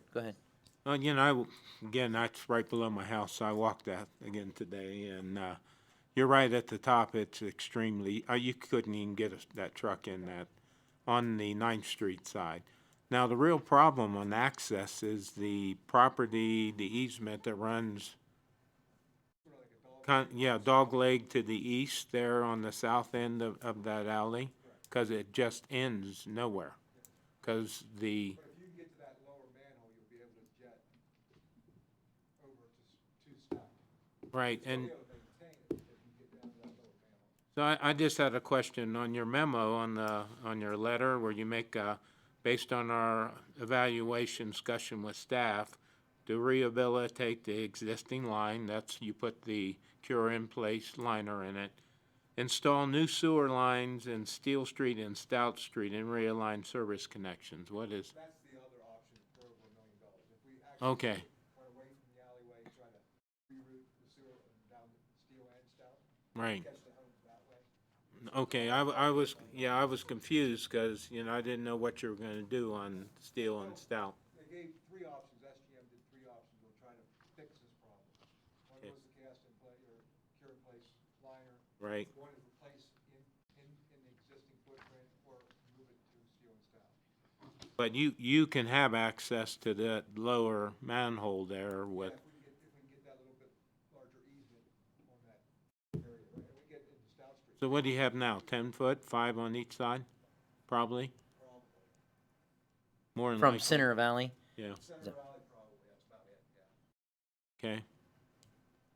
Well, no, that's the most reasonable way to do it by a long shot, so. It's a lot of money, and we'd be tearing up, tons of asphalt, too. Well, it's 20, Sure. 22 houses, you'd have to reroute their sewer lines through their yards, and I Yeah. think the property owners would be more in favor of this by a long I would hope shot. so. Yes. Exactly, their existing sewers are coming out of their back of their houses right through the alleyway. Right, We'd have to reroute from where they're at, Yeah. all the way around the house back down to the Doesn't seem Right. reasonable. It'd be a nightmare. Yeah. now, this is by far the best. The picture on your report, the last picture that shows the 2 red lines going through the yard. That's where the sewer main goes through that that's the easement. We have an easement there. We can enforce it and tell them to open that up and provide us access if we really needed it. But We're not trying to go that route. we're not trying to go that way. We're just trying to expand the grass alleyway Got it. to actually get to the 2 manholes that are in that alleyway. So the alley coming downhill kind of ends at this fence, is what you're saying? Okay, and then goes on through to the street on the other side. Okay, I see. It's funny you live here for as long as you do, and you drive around and see this stuff, and then until somebody really puts in Well, perspective for you, you're like, I was confused when I Yeah. was walking down there, because Yeah. it just ended. And, right? You're like, So, does anybody get through here? They don't. no wonder nobody drives down there. Such a quiet alley. Okay, council, any further questions? Thanks for that. Mark? Hearing none, I would entertain a motion, council. Well, And so you'd be basically trying to go after about half of, Roughly, yeah, that's a tier for the DOLA grant? Okay, and when is the cycle on that? When's the cycle on this grant? We're trying to go to the October 1st cycle this year. Got it, Try to get it and then do it in early. got it. Summer, essentially. Okay, okay. No pressure, yeah. We got October 1st coming up. so, you want to read all these, or you just want to, say, You approve I the make a submission of the motion grant. to, approve the submission of all the items in 8D. Is that good enough? No, we're on 8C. Oh, C. Yep, Okay, sorry. Yeah. no, that's okay. It makes it a little easier. I'll make a motion to approve the submission of a $200,000 DOLA EIAF Tier 1 grant. Support of a sewer line placement totaling $411,628.58 in '21. Second. Okay. Now, is that, we are pursuing a grant, but is this project contingent upon the grant? I think you have to do this based on our backups, and is that what I've heard? But what he's saying is, are we approving it contingent upon getting the grant, or is council going to be okay spending the full amount if we don't get the grant? Is that what I'm hearing?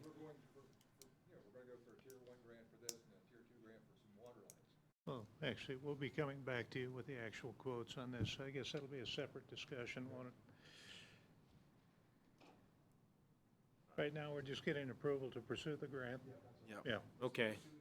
yeah. So it'll be a different discussion if that doesn't happen, if we're not That's right. successful. Okay, got it. And Okay. Grant's gonna be harder to get because they cut their funding. right? Yes, it is. That's right, yeah. But the governor promised to take care of rural America, so we're Yeah. okay. They're gonna take care of us all. That's right.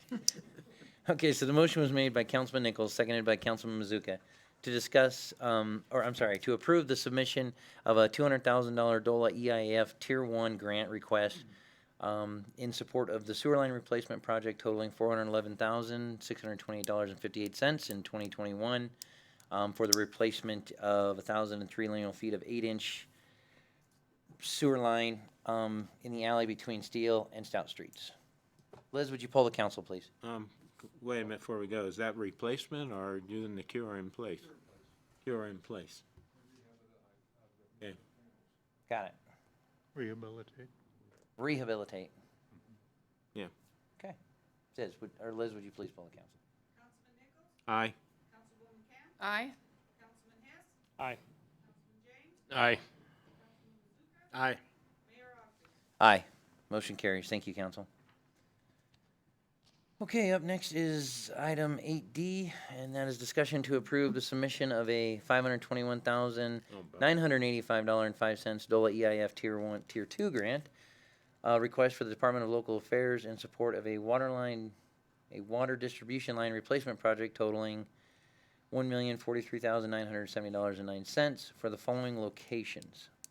Location 1 is 1,360 lineal feet of 8-inch pipe on Baker Drive between Ashley Road and Connor Drive. Location 2 is 680 lineal feet of 4-inch pipe on Stout Street between 8th and 9th. And location 3 is 1,343 lineal feet of 6-inch, in combination of 6 and 8-inch ductile iron pipe on Texas Avenue between Country Club Drive and 8th Street. I could get into more technical detail, but I don't see the sense, so. These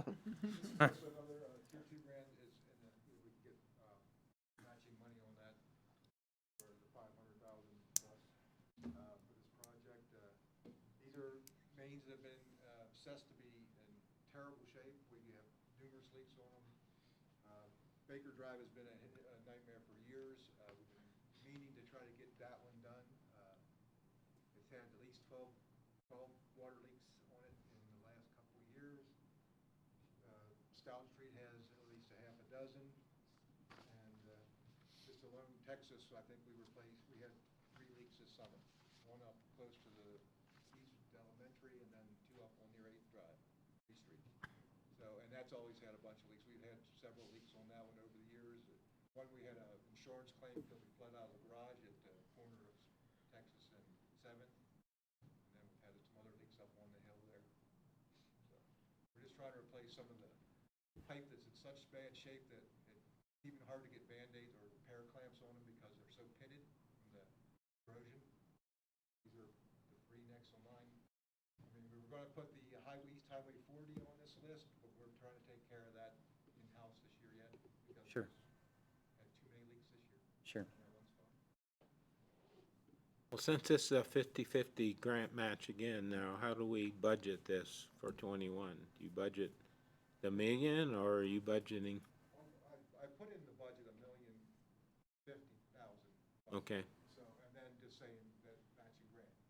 Now, we can do whatever we want. If you want to scale the project down and we don't get that grant, and we do a portion of it, we could do Baker Drive maybe, because I think we estimated Baker and Stout could be close to a little over 500,000.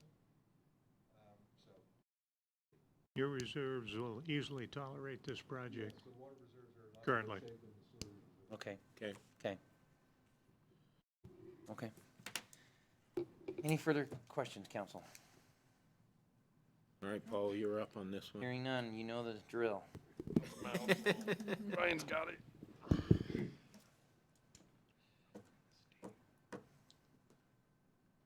Mayor, I will move that we approve the submission of the DOLA EIAF Tier 2 grant in the amount of $521,985.05. Second. Motion was made by Councilwoman Camp, seconded by Councilman Mazuka to approve the submission of a DOLA EIAF Tier 2 grant in the amount of $521,985.05 in support of water distribution line replacement project. Liz, would you poll the council, please? Aye. Aye. Aye. Aye. Aye. Aye. Motion carries. Thank you, council. Are these projects slated, if we get this, would we do this next summer? Would that be the? Okay. Got it. Okay. Okay, item 8E is discussion to prepare and approve a DOLA EIAF Tier 2 grant request for the development, construction, and distribution of power generated from a 2-megawatt solar generation field based on the results of a feasibility being completed for the regional jurisdiction partners by Ameresco, a designated energy service company and endorsed by the Colorado Energy Office. Peter? Okay, so you're getting bombarded here with 3 grant applications because next week they're all due. And we have to have a date, the council has approved these. This grant funding for the solar field comes out of a different pot of money. The governor has set aside $6 million that'll be available in this grant round if this project does go. And that decision has not yet quite been made based on the results of the feasibility. So we're still evaluating that. Tomorrow we should be able to make that decision. The grant, once submitted, will be pursuing either $750,000 or $1 million to offset the cost of a $3.6 million solar project. And the project, of course, would be engineered and probably constructed next year if it happens. We are looking for particular savings. There will be no cost and no out-of-pocket costs to the any one of the partners for this grant application. So we're looking for grant funding. The solar power pays off the match, and so we haven't included any match in this request. That's pretty much the project. Okay, questions, council? What amount are we approving? Million or are we just to enter into, or what do you? We don't know yet. It's either 750,000 or $1 million is the grant request from the partners, which includes Routt County, Moffett County, Steamboat Springs, Yampa, and Craig. We represent the partners. There's no out-of-pocket. The out-of-pocket costs are guaranteed. In return Right. of sale of power. And who are the partners again, Peter? Moffett County, Routt County, Craig, Steamboat Springs, Hayden, and Yampa. In the airport in there? They represent Routt County. Okay. Kevin Booth, yeah.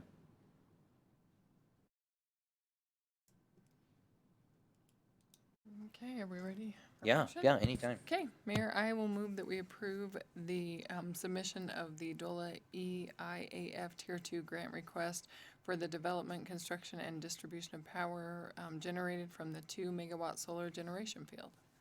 Second. Okay, the motion was made by Councilwoman Camp, seconded by Councilman Mazuka, to prepare and approve the DOLA EIAF Tier 2 grant request for the development, construction, and distribution of power generated from a 2 megawatt solar generation field based on the results of a feasibility being completed for the regional jurisdiction partners by Ameresco, a designed energy service company, and endorsed by the Colorado Energy Office. Liz, would you poll the council, please? Aye. Aye. Aye. Aye. Aye. Aye. Motion carries. Thank you, council. Up next is item 8F, and that's a discussion and possible action regarding guidance to staff on the buffering requirements for property located at 1135 East Highway 40. The property in question is for a proposed retail marijuana store location. Marlon? We got an application for a marijuana shop there at 1135 East, and you can see it where he's got the cursor right there. Okay. And it is a C2 zone, so it meets the zoning requirements for buffering as far as residential and all that, like we just discussed, because there's not any for residential. Far enough away from the Boys and Girls Club. I found no issues other than when I started looking at it, the fairgrounds is right across the street. So, obviously we have the carnival there, we have, Little Britches rodeos, we have those type of things. Now, so I went to Peter, technically, whether that's a park for the buffering requirements was where I was not comfortable with making that decision. There is a park on the west side of that over there around the little shelter and stuff they have. Technically, that is farther than 500 feet to that portion of the fairgrounds. But with that whole property being used for what it was for, I went to Peter before I contacted the potential owner. I went to Peter to see if, and he somewhat agreed that we probably need more input on that, whether or not we consider that a park. I didn't feel comfortable with approving it, knowing what's there, knowing during carnival times that people park on the street there. Sure. That sort of thing. So, that's kind of the background there. Okay. And all we have in our land use code for definition of a park, it means an area open to the general public and reserved and usable for recreational, educational, and scenic purposes. So I guess if we, if we consider that to apply to that, then it doesn't meet the 500-foot rule, obviously. If we don't, then there's no other reasons for denial on that location. So the arena is right across. Is that the roping arena right there? That's the roping arena right there, yes. And doesn't that meet the definition report for education and? That's where I was at on it, and Right. so that's why we set up this. We have previously had a meeting also a little bit with Peter and everybody, and so we figured it. I was way more comfortable with council making this call than myself on either way. Sure. You know what I mean? So, and before we go any further, is it Dylan? Okay, I apologize. Please step up here, state your name and, I guess affiliation to the, so the council knows what's going on. I will be the owner of Good Vibes Rocky Mountain Dispensary at the proposed location. Currently residing at 85740 Highway 40 in Craig. I did pass out this little booklet to a few of you before the meeting. And just right quick on page 4 of that at the bottom, there's a definition out of the city ordinance 1103 that reads, place open to the general public shall mean any property owned, leased, or used by a public entity, any place of private property open to the public, common areas of buildings, public parks, vehicles, streets, sidewalks, trails, those portions of any public or private property upon which the public has an expressed or implied license to enter or remain. And it continues. So my argument is that everything in town is a park under that classification. Okay, so council is up to speed. We had a meeting, can't remember when it was exactly, sorry. Yeah, last week, yeah. We invited Dylan to come down, explain his side, give us this information. Marlon explained his side and where he was at with the conundrum of the fairgrounds. Not sure if we clarify that as a park. In that meeting, Heather gave us basically the municipal definition of a park, or at least our definition of a park, which is what you read, right? Correct? A little different. Okay. Fair enough. So in that conversation, we also asked, and what's your last name? I apologize. We asked, if you had, signatures for anybody within that 600-foot radius. He did provide a list of signatures. We found that none of those individuals were within that 600-foot radius of this potential location. And so we had asked Dylan to go back to that area and see if you could get those, any signatures at all from residents or business owners or whatever happens to be in that area, and also asked you to go speak to the county. So I guess my first question is, where are we on that information? So in regards to the county, I did call the commissioners and I got voicemails. I left them and I had yet to receive calls back. I left in my voicemail that we were having this meeting and essentially invited them to it. On the petition, I did repetition that area today and I got 10 yeses. Okay. Of the 18 addresses within that, I visited all of them, and it was the 10 signatures. Either the rest of them weren't home or were, undecided, didn't care, yes or no, didn't want to sign. Okay, okay. So council, just so you're aware, in our meeting that day, and Heather, if I misspeak, please just correct me.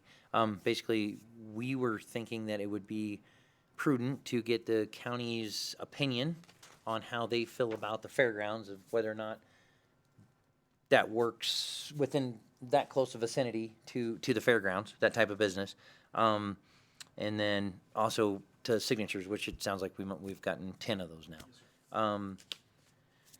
Heather, do you have anything you would like to add to that, or? Sure, so just kind of following up on Marlon's comments, and I think we addressed it in the meeting on Friday, just within the definitions of this portion of the code. Clearly this is something that we're going through and revising. Realistically, I think that that's something that I'll be advocating, that we add a definition for a public park. But realistically, the public park definition, I think, would include any area dedicated by the city, county, state, federal government that's used primarily for recreational use, which clearly the fairgrounds would, certainly fall into that category if we use that definition. The problem is we're operating in an area where we don't have that defined within chapter 5.7. So I think it would be good to consult with the county. That doesn't mean that we have to go with what they want, but certainly I think their input should be considered. And I know everything was kind of short notice, and I think a couple of the commissioners were out of the office because of illness and then traveling for meetings. So I think it would be prudent to just have that opinion, because they encompass, a bigger community such as, the Fair Board and the roping group and things like that. Sure, okay. Council, any questions or thoughts? So what we're discussing here is just definition of a park. I think that's what it And if the comes down to. fairgrounds meets that definition. Right. Okay. And Marlon, staff is looking for direction Right. for, At this point, basically, his application has gotten as far as it can until we approve the zoning. Since I wasn't comfortable doing that at the time, that's kind of the call, whether you guys really have enough, in my opinion, whether you guys feel like you have enough information to make that call one way or another, or not, you know what I mean, to direct me to say yes. Now, are you looking for a motion, or are you looking for just I think consensus? we're looking for a motion in some fashion, whether that or not that is taking council's advice to get more information or opinion from the county, or to, if we feel like we have enough information as a council, to move forward in either direction. Does that sound accurate? So I think that this could go a few different ways. Boy, this is another tough one. I I hate to be a Debbie Downer tonight on two new businesses, but I think most reasonable people would assume that, based on the activities that go on in the fairgrounds, that it would be considered you know, park for recreational purposes. And I agree, if we need to tighten the definition of what a park is, we need to do that at the same time as Sure. well, but, May I add, the last page of this little booklet that I gave out, there's gonna be two images. The Honey Bear Apothecary to City Park is 309 feet, which is well under the 500 feet, and Mr. Eckhoff explained to me that that's because the corner of which they measured was technically not the park, and that they went across the street from the parking of the park to the actual park, and that's how they got the 500 feet there. I just argue that if we're qualifying one based on technicalities, you know, to disqualify another. Yeah, there is that little chunk of grass there where some of the carvings are on the west side of Washington Street. It's a residential zone. There's no homes there. It's behind the train car there. When we did the 500 feet, it was to City Park and VFW side of Washington. So he is correct. There's that chunk of grass there is not used as behind the Marcia car. behind the Marcia car. Okay. If you wanted to call that park, it's potentially, I suppose, it's sometimes used most. Does the city own that, or is that VFW property? That's leased. That's Who leases it? VFW lease. So the city owns it. No, you lease it from the VFW. We lease it from the VFW, that little sliver there. Okay. That sliver on the west hand Park, side. essentially, right? Man, I mean, talk about splitting hairs. Yep. Also, Kind Castle, 409 feet from the public library. Yeah, but the little sliver is a residential zone. It does have, an amenity. So what you're, It's grass area though, so, depending on. To the public library. Yeah, Kind Castle to the public library, just another example, was 409 feet. do you see that picture, Chris? The very bottom. It's the old State Farm building, I believe. Yes, sir. Is that, yeah, on the corner there? Yeah, and Oh, the old state. my argument on this one is, if the fairgrounds are a park, the library is a school. They do hold educational classes there for kids almost year-round. We're also willing to work with the city to maybe operate under reduced hours during the fair. Any kind of youth activities that are happening over there. During the nighttime, we could turn off our sign by request. We also plan on making multiple charitable donations to the local RAC for youth drug educational programs. And I know that that's really the main concern of being near a park is the exposure to the youth.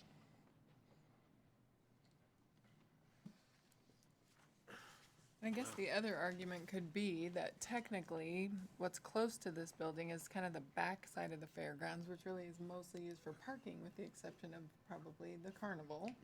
Carnival's about the only event I I can mean, think of most that of fills the- that dirt parking lot, right? Right, most of the rest of the access to the fairgrounds and those buildings does come from the front parking lot area, and of course, the playground area is. And the pavilion actual- itself, right, is well with it, Picnic area. beyond the, But we're splitting hairs there, I Right, think. right. You And know, also that access right there off of Highway 40 right. is closed at most times. Boy, I tell you, I think the predominance has already been set, though. We have two exceptions. I hate to say that. Heather, would you agree? Where are we at? So the exceptions happened before my time, right? Okay. And so I'm not really privy to the reasons. I know that we briefly discussed them as to the reasons why the exceptions were made.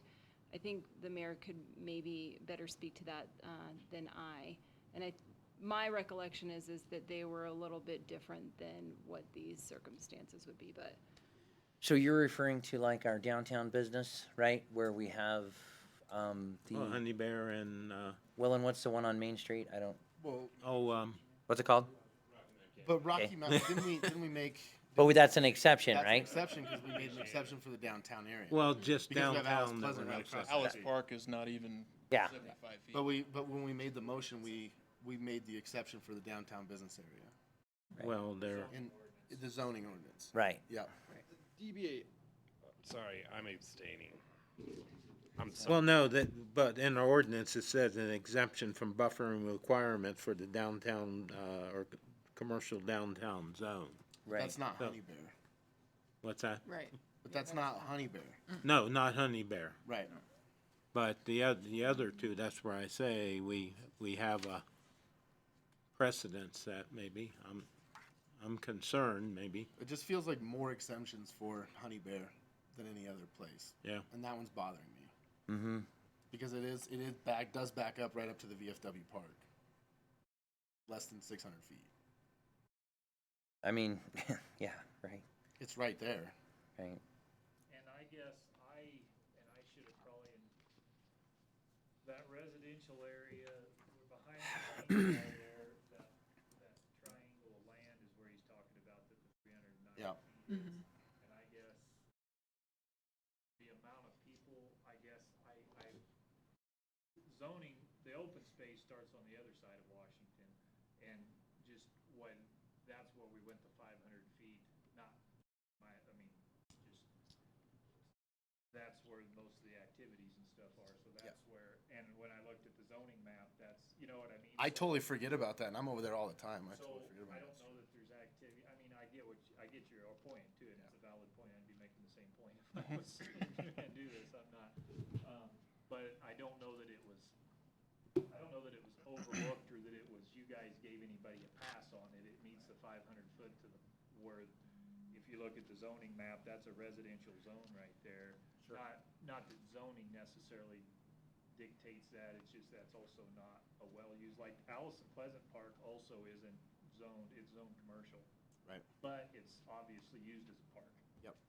That other little chunk, you could say could or not be, you know what I mean, and so that's why we went, that's why I decided that the park started where the open space started, that's where most of the activities and stuff are. And But I you're right. agree with you with the residential and stuff, like we were talking before, I agree, there's just residential right around now. Well, that's why I was saying with the last one with Honey Bear. When I'm thinking about residential areas, Honey Bear fits more into a residential area than the one earlier that we said no to. Right. We have Walmart across the street. We have Murdoch's, right there. We have two businesses right next to it, and we said no, and we said yes to Honey Bear, and it's down in the middle. It's so hard to be consistent, it's so hard to set It's up terrible. Yeah. the perfect, there's no way to do it, I mean, in my opinion, and I sit through every one of those meetings with you guys. Yeah. We're not complaining to you. Just Please trying don't to- hear it that trying- way. Yeah, trying to figure it out. I do agree that we need to talk to the county. That's Right. but But at the same time, Well, if but at we're the same making- time, I agree. Yeah, right? If we're trying to decide if the fairground is a park, in my judgment, it is. And and then if we were gonna ask for a variance, that'd be a whole nother issue. Would you agree, Marlon, or? That's, as far as direction for me, if you decide to give me any direction tonight, that's kind of, I mean, I basically need a yes or no. If we decide that's a public park, then I have to know as the zoning, I mean, you can override my decision, I guess, then, but if you say that you don't believe it is, it's far enough from that other portion of it, and that it's not, then I'm fine with saying that it meets, because if that's not the case, then it meets all the other zoning requirements as far as I'm concerned. Does park start at the parking lot or where they do the activities? Well, it's Very from good the- question. It's from the property lines, right? It's Well- property lines technically, like I said, but this, since it's not an actual city park, you could argue Right. however you want to go with that. I just like, so that's why I brought it to your guys' attention, because I thought, knowing the activities that go over there, I don't want to be the one making that call, yea or nay, I'm fine with whatever. And again, it's temporarily and seasonally used as a park. We're willing to, put in place extra security provisions and stuff like that. The other ones being close to true parks is really just where I struggle with it. Sure. Have you purchased this building yet? I have a lease on it. The reason I'm asking is if we were to ask for a little more time to gather some more information, like say from the county, and postpone this decision? I'm not suggesting, I'm just asking. This to our next council meeting, does that put you in any kind of financial bind? It does. It does.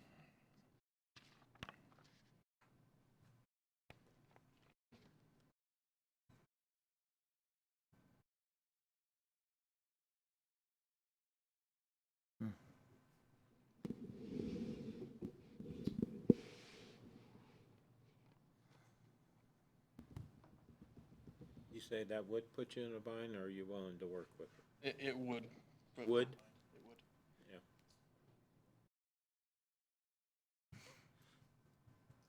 So a no decision puts you in a bind as well, probably. So, you see our conundrum, right? I do, yeah. I feel like to be an informed council and make a good decision, a little bit of time would be nice, I guess. I'm speaking for myself. I would love to hear what the county has to say. I'm not sure what they're going to say. But at the same time, I'm not making a motion, so please hear that out there in the press world. Mayor's not messing up making a motion. But council, what's your pleasure? I mean, you have more questions, please ask. Ask a question? Sure. Sure, your staff, well, I want your input. If the county says no, are you gonna take their recommendation? Ultimately, we had that discussion. Ultimately, it's the city council's decision. Yeah. So, and I asked that myself. Does it matter what the county tells us? I guess, right? We're following our city code. Ultimately, I think it depends on how we view the use of the fairgrounds and the decisions we've already made with some of the places we already have, right? Well, we'll Because see he if makes this it- flies. I'll make a motion. That picture is a compelling argument. I just want to say that for the record. Well, I see the applicant has some options after that. He can come back in and say, for variance based on consistency with land use and existing businesses. I'm not sure if legally that goes with our marijuana ordinance. Ryan, you're gonna have to answer that. But I'll make a motion that the fairgrounds be considered a park within the city of Craig, even though Moffett County owns it, and we direct the city staff to come up with a more concise definition of what a city park is. If get a second, we'll see. Sit in my seat for a minute, please, sir. Thank you.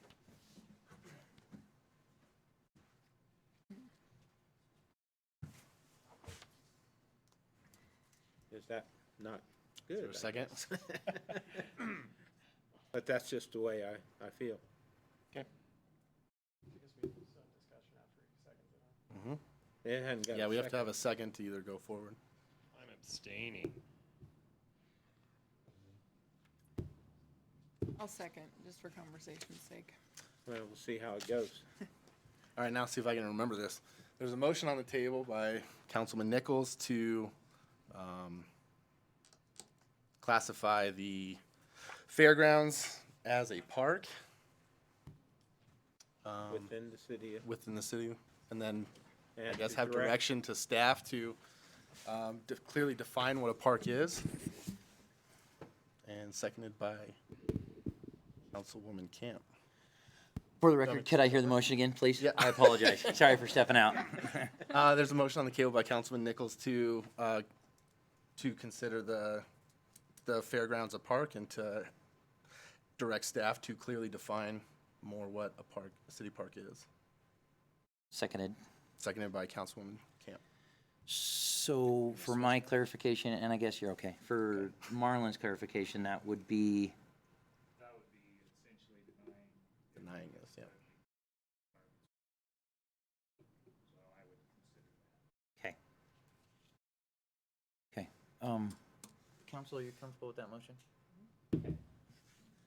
All right, so discussion. I'll treat you Take right over? here, yeah.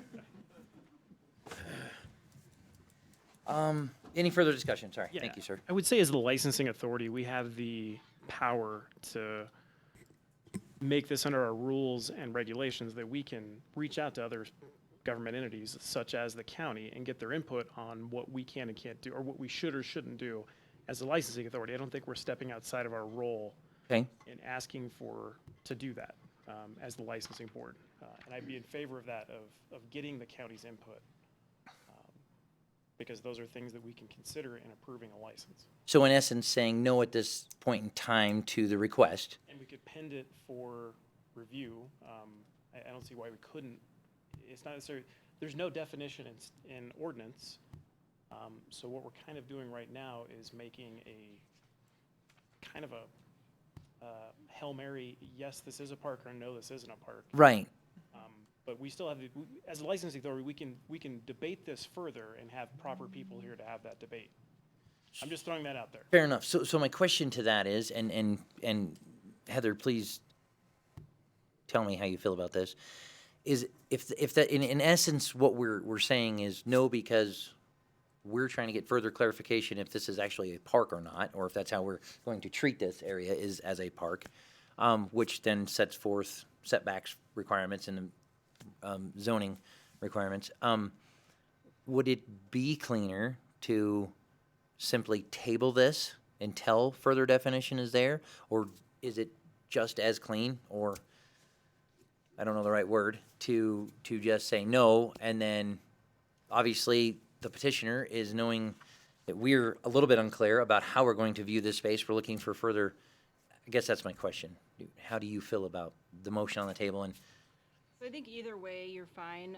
Going with Marlon's definition from the land use code, I think that the fairgrounds arguably falls into the classification as a park, even without more broadly defining or specifically defining it in the marijuana portion of our code. And Councilman Hess is right, under 5.70.050, I think that council, as the licensing authority, does have the clear ability under subsection C to basically create rules and regulations concerning procedure for hearings, et cetera, et cetera.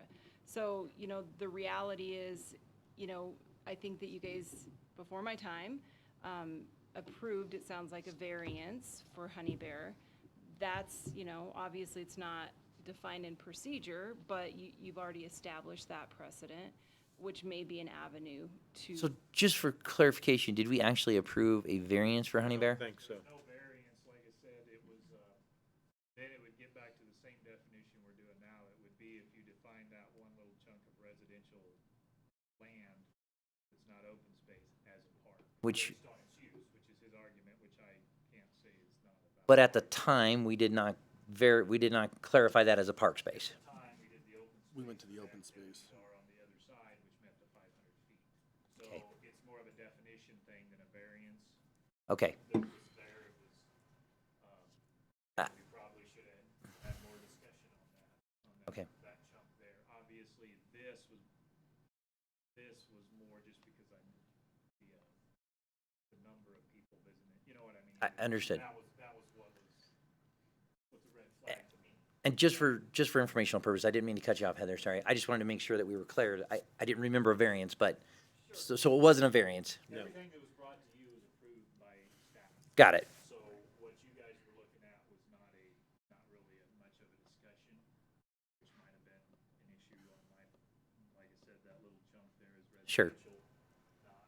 How about, And as big of a red flag as this to me is where there's more activity as far as volume of people and youngsters, kids. Okay. and that sort of thing. Okay, so Heather, sorry, can we let Heather finish, please? I apologize. Sure, so I think if council is wanting to vote on whether or not this falls within the definition of a park as we have it in our code, certainly you do that, and I think if the answer is no, you can certainly discuss the procedure as to how you could maybe get to the end results if that were to happen. Or it can just be that the answer is no, it falls within the definition of a park, and that would exclude the business from being here, right? Okay. If you want to keep the option open and have the input from the county, then the cleaner, obvious, road to go down is to shelve it until the next council meeting and have the input of the county, and then it's still ultimately city council's decision. Got it, and go ahead, sir. Yeah, may I ask, if the north side of this, where the green space is already classified as a park, doesn't that precedent already disqualify the rest of the fairgrounds as a park? Disqualify the rest of the fairgrounds as a park. If the city at some point decided this section of the property is a park and this is not, I'm just arguing that that's already been decided at some point. I guess I don't understand your question. Could you kind of rephrase that? Yeah, so on the north side of the property where the green space is currently classified park. That whole area is zoned open space.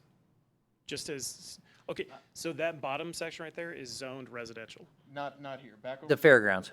Okay, and the fairgrounds is zoned the same way as the city park. It's a zoned open space. Understood, and the real park that's on the fairgrounds there in that top left corner of the image, if that's already been classified a park, hasn't that precedence already disqualified the rest of the fairgrounds as a park? Since that's got a playground and pavilions, and that's, the city recognizes that space as a park already. Well, that's not No, just. the whole thing's open. The whole thing isn't is it? the fairground. So right fair. there, that building right there is the arena, and that whole parking lot is still part of the fairgrounds. Understood. Yeah. And I'm saying that whole thing is the property of the fairgrounds. The city has already recognized a park within the fairgrounds, and I'm within well over 500 feet of that.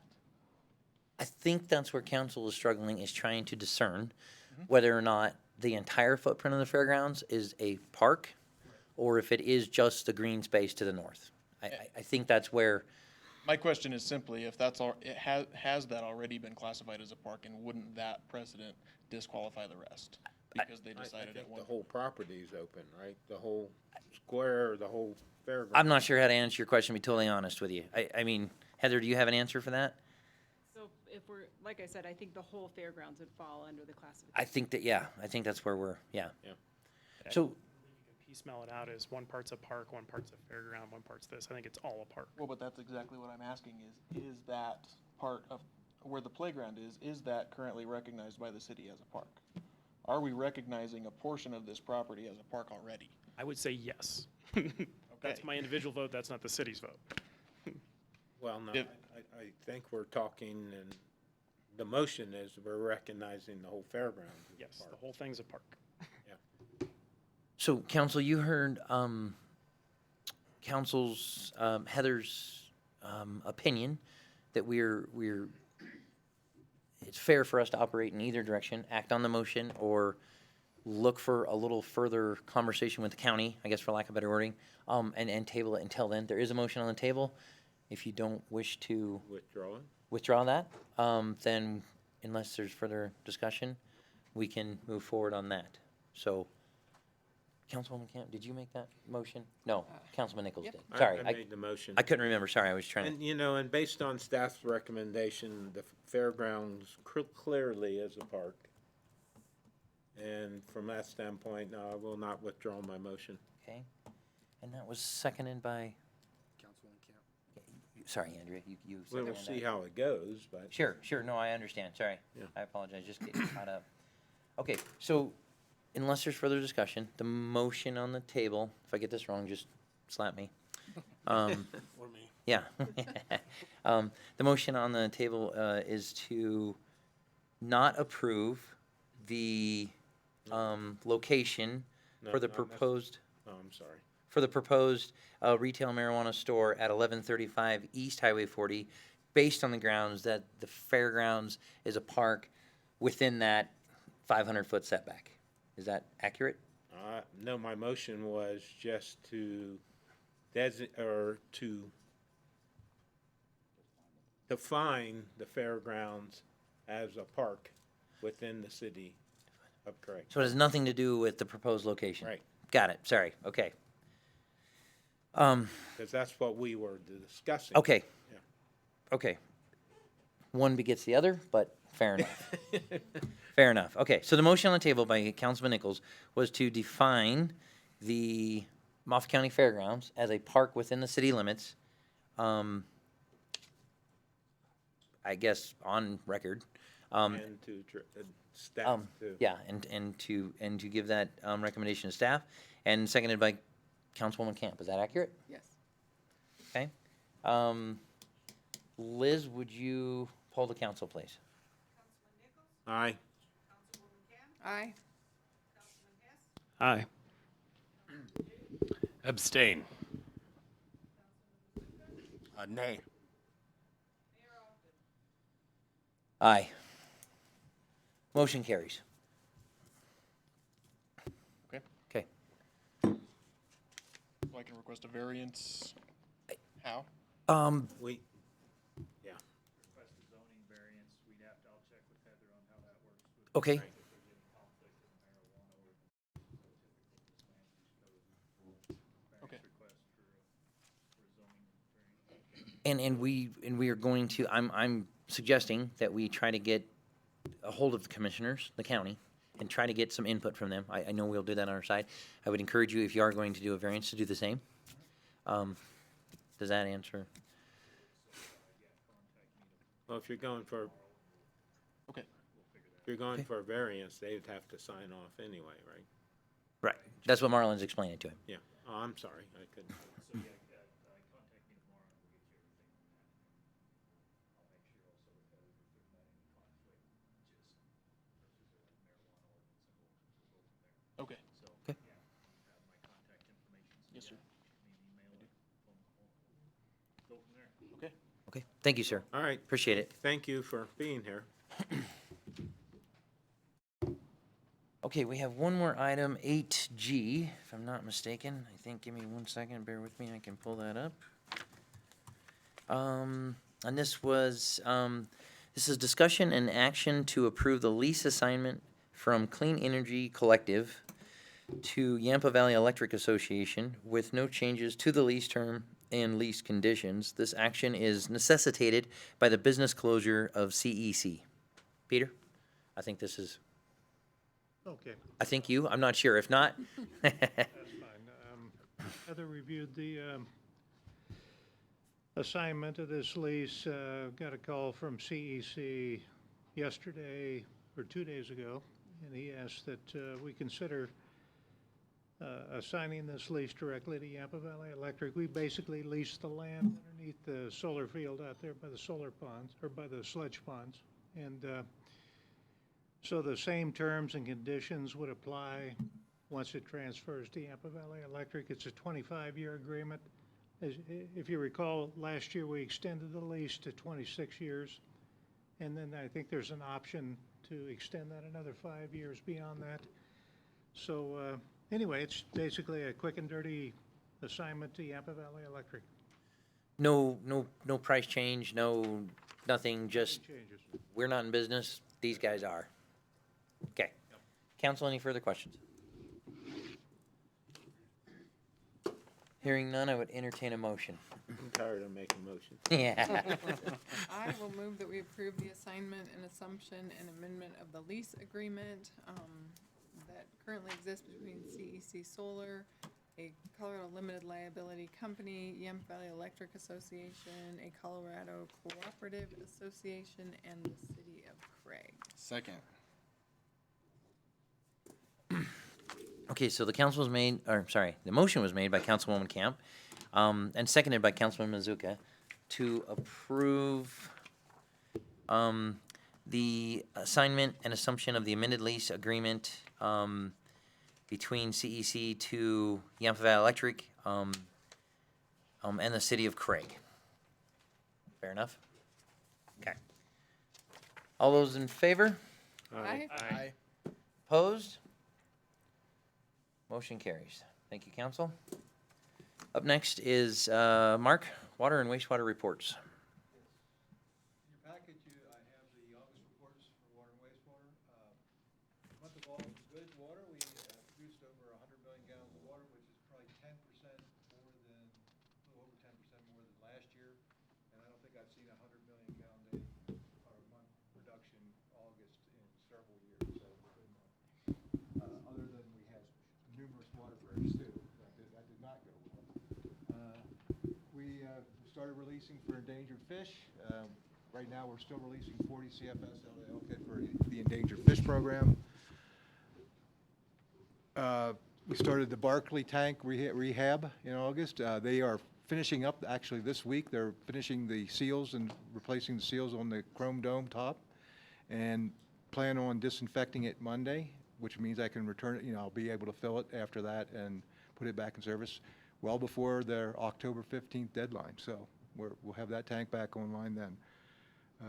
Wastewater, just standard month, we continued to do 3 miles of vapor routing, about 2.5 miles of jetting, some backups, none of them damage anything. Most of them are property owner responsibilities, but if you have any questions, I'm open. The Barkley tank, what was the rehabilitation there? That was the dome, I call it the chrome dome. It was in the sanitary survey that it was potential for contamination because it was leaking through the seals, because the seals on that dome panels were leaking a little bit. So they had to repair that. They had to replace the overflow pipe. They had to replace the drain valve, which continuously leaked. So we were always losing a little water out of that tank anyhow because the valve never seated. So, and that happened to be inside the tank, in the concrete floor. So they had to jackhammer that old valve out, put a new valve in, re-cement it around it, put that, and do that kind of work. That's what that project was. It was about a $170,000 project. And there's, like I said, they're finishing up this week, the way it looks. Was that warranty work? No, this tank's old. Okay. I mean, we're talking that dome was probably put on in the late 60s, maybe. Okay. So, no, this was just standard maintenance on the groundwater, the cement tank that's been there since 19 whatever, 50s. Okay. Did we have a tank, it seems like for some reason, and I think it's the round bottom tank? Yeah.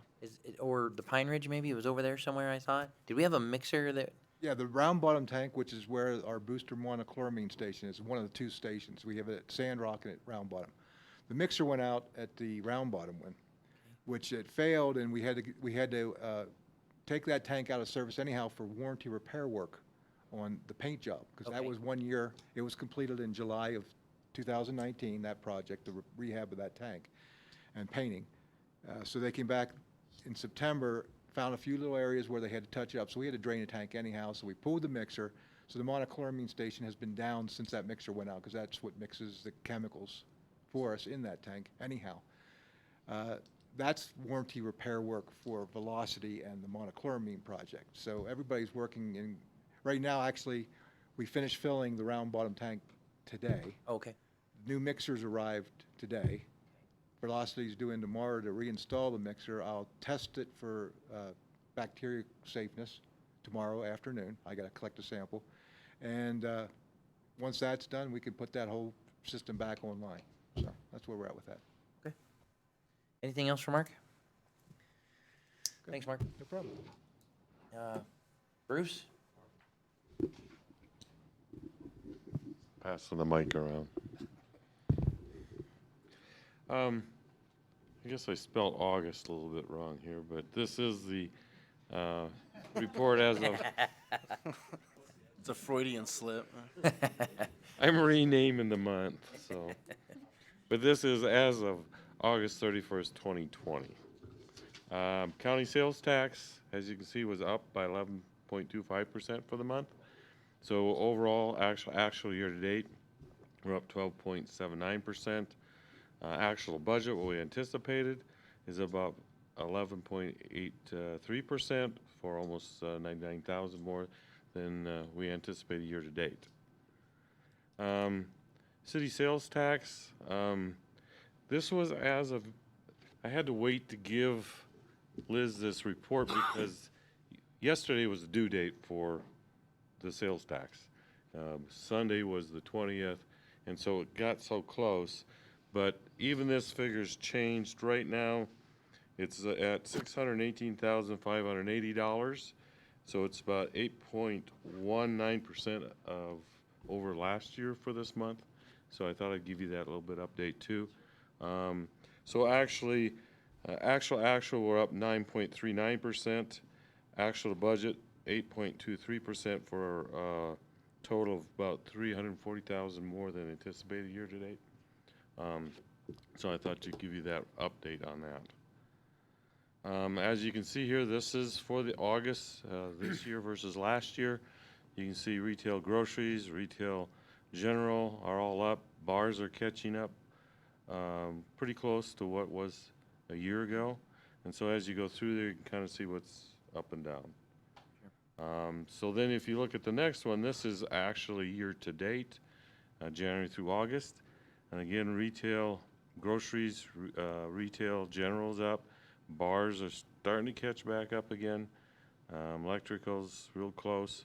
So again, you can kind of get an idea what's going on there. Water, it was up 15.41% in August compared to a year ago. So year-to-date actual we're up 13.25%, and actual to budget we're up 1.35%. For the sewer fund or wastewater fund, the fees was up 3.71% for the month. So year-to-date actual we're up 12%, and actual budget 1.29%. This is our construction dumpsters. As you can see, we're still going strong on construction dumpsters. It was up 17.29% for the month. So year-to-date, actual almost 5% ahead, and actual to budget just over 9%. This is the collection fees for the solid waste, up 20.22% for the month a year ago. And actual year-to-date, we're just up over 4%. Actual budget, we're real close, almost 1%.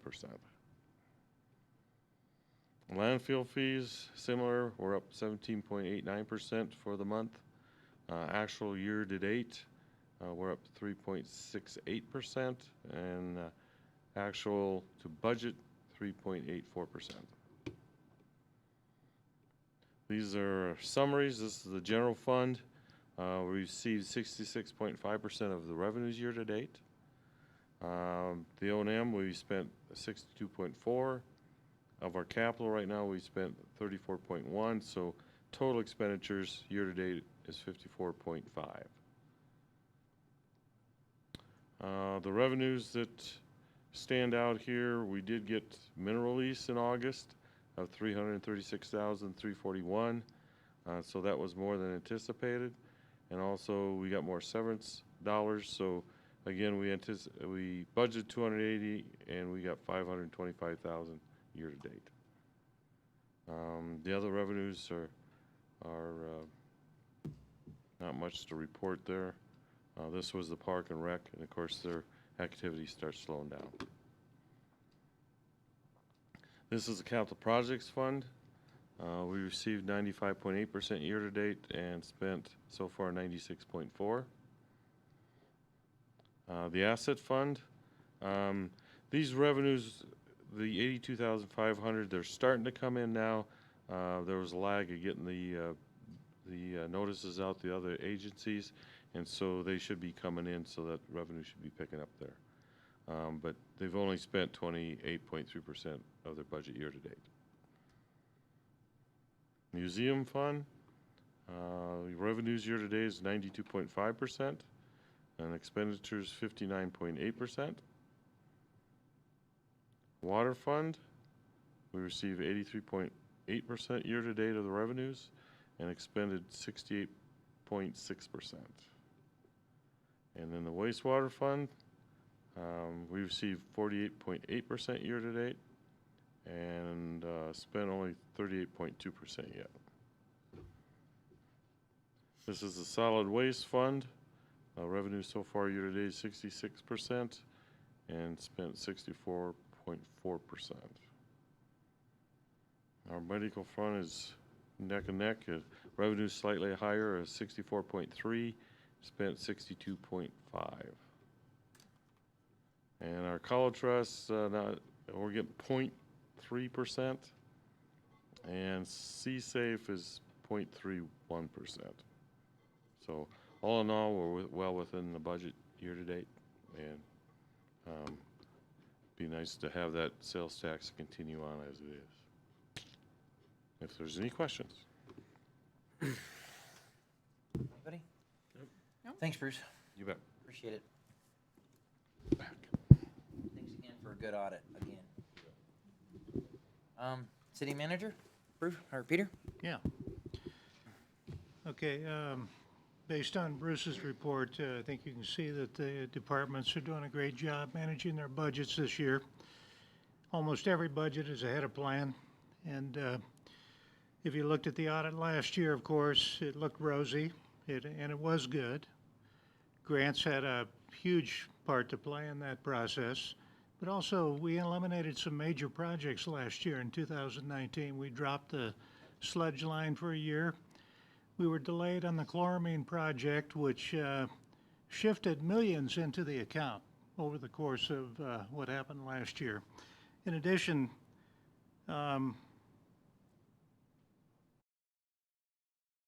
we shifted up a little bit about how we managed the chloramine project over this past year in terms of the grant and the SRF fund. And if you've noticed, Mark's reserves have ballooned in his account. And so we have some additional funds that we can get some things done with in that account based on how we manage those, especially the loan fund this past year.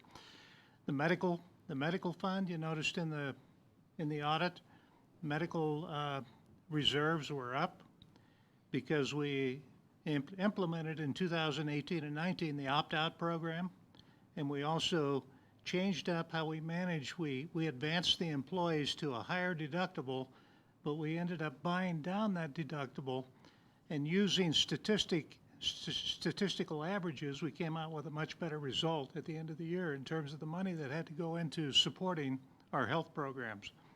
So every one of those, they didn't just happen that we ended up with the kind of reserves and the kind of increases that we saw. With over $2 million in grants, we got $4 million worth of projects completed. And we still grew the accounts in every single category. So the departments did a fantastic job managing their budgets, staying within the grant funds, and making sure that they secured grants in just about every opportunity we had. Now, on the other side of that coin, grants are going to be much more difficult to find in 2021. We're pursuing 3 grants now. Those will translate into 21. But you've probably noticed DOLA funding is going to be greatly reduced next year. They've eliminated a couple of the grant cycles, and so we're going to have to pursue federal funding in some cases. And I think everybody's familiar with how difficult that can be and the staff time that it takes to secure EDA grants, USDA grants, any of those. The red tape is phenomenal in the process of reporting the grant. It's like doing the CDOT project out here on the sidewalk project. That took years to complete, and Trevor can tell you what the reporting process is like out there. And it's when you get Davis-Bacon and all those other programs involved. So, you know, we've got that to look forward to. We're going to have to change up how we manage projects going forward in order to get the amount of work done that needs to be done. Mark has got water lines bursting all over town. We've got how many thousands of linear feet are we replacing in the last month of the year here, the season? 3,000 linear feet, just because the lines are aged and they're coming apart, and they can't be delayed. And so we picked up 3,000 linear feet. Ryan's got trails to build next year. We're going to try and get into that on Thursday a little bit in terms of the trails activity. And we want to plan 1,500 to 2,000 linear feet of new trail each year. And with the machine that Trevor's asking for, that's going to be achievable for actually a greatly reduced price. And so I think some of these creative solutions that these guys are coming up with are going to be the future of our budget and opportunity to keep our reserves healthy and continue to maintain our infrastructure. And I just had to say a few things about the audit, because those things just don't happen. It just doesn't happen that those kind of reserves start to build over time. I wanted to mention Thursday, we do have, 8 o'clock Thursday morning at the at the Yampa Building, our next budget session. And Bruce has done a great job of refining the budget down to a point where I think we're really close to finished here. So it could be a half day on Thursday, another half day on October 8th if we don't need a full day. It just depends on how things are going here, but it looks good. EDC meeting on Monday, Andrea. It's going to be a packed meeting. I mean, we got a lot of stuff to finish up. The URA RFP selections for the consultant. We got several more COVID relief grants that have been submitted. We'll have to take a look at whether we expand that program and the funding for that program. And then we've got a couple of things that we haven't gotten to lately. We're still working on that land transfer. We've got a few lots that want to be donated here, and we'd like to get that done before the end of the year. And I think that's about it. I'll leave it there. Thanks, Peter. You bet. I got a question for Peter. Sure. So Peter, on the auditor and their recommendation that we designate some of these fund balances. Stabilization fund? Yeah, the stabilization fund, or is that something you think is reasonable, or?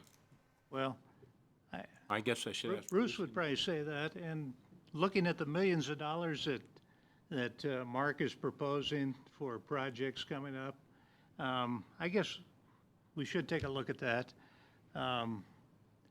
But we're going to see severance and FML payments, which were almost $1 million combined last year, go to nearly zero next year, and we're not going to see that recover for several years. That's $1 million out of our budget each year, or nearly that much. We're going to continue to maintain our support for the museum and the Yampa building, so we're talking about another $350,000. Hopefully, the Yampa building will break even each year, and hopefully the museum will find other funding opportunities and revenue sources.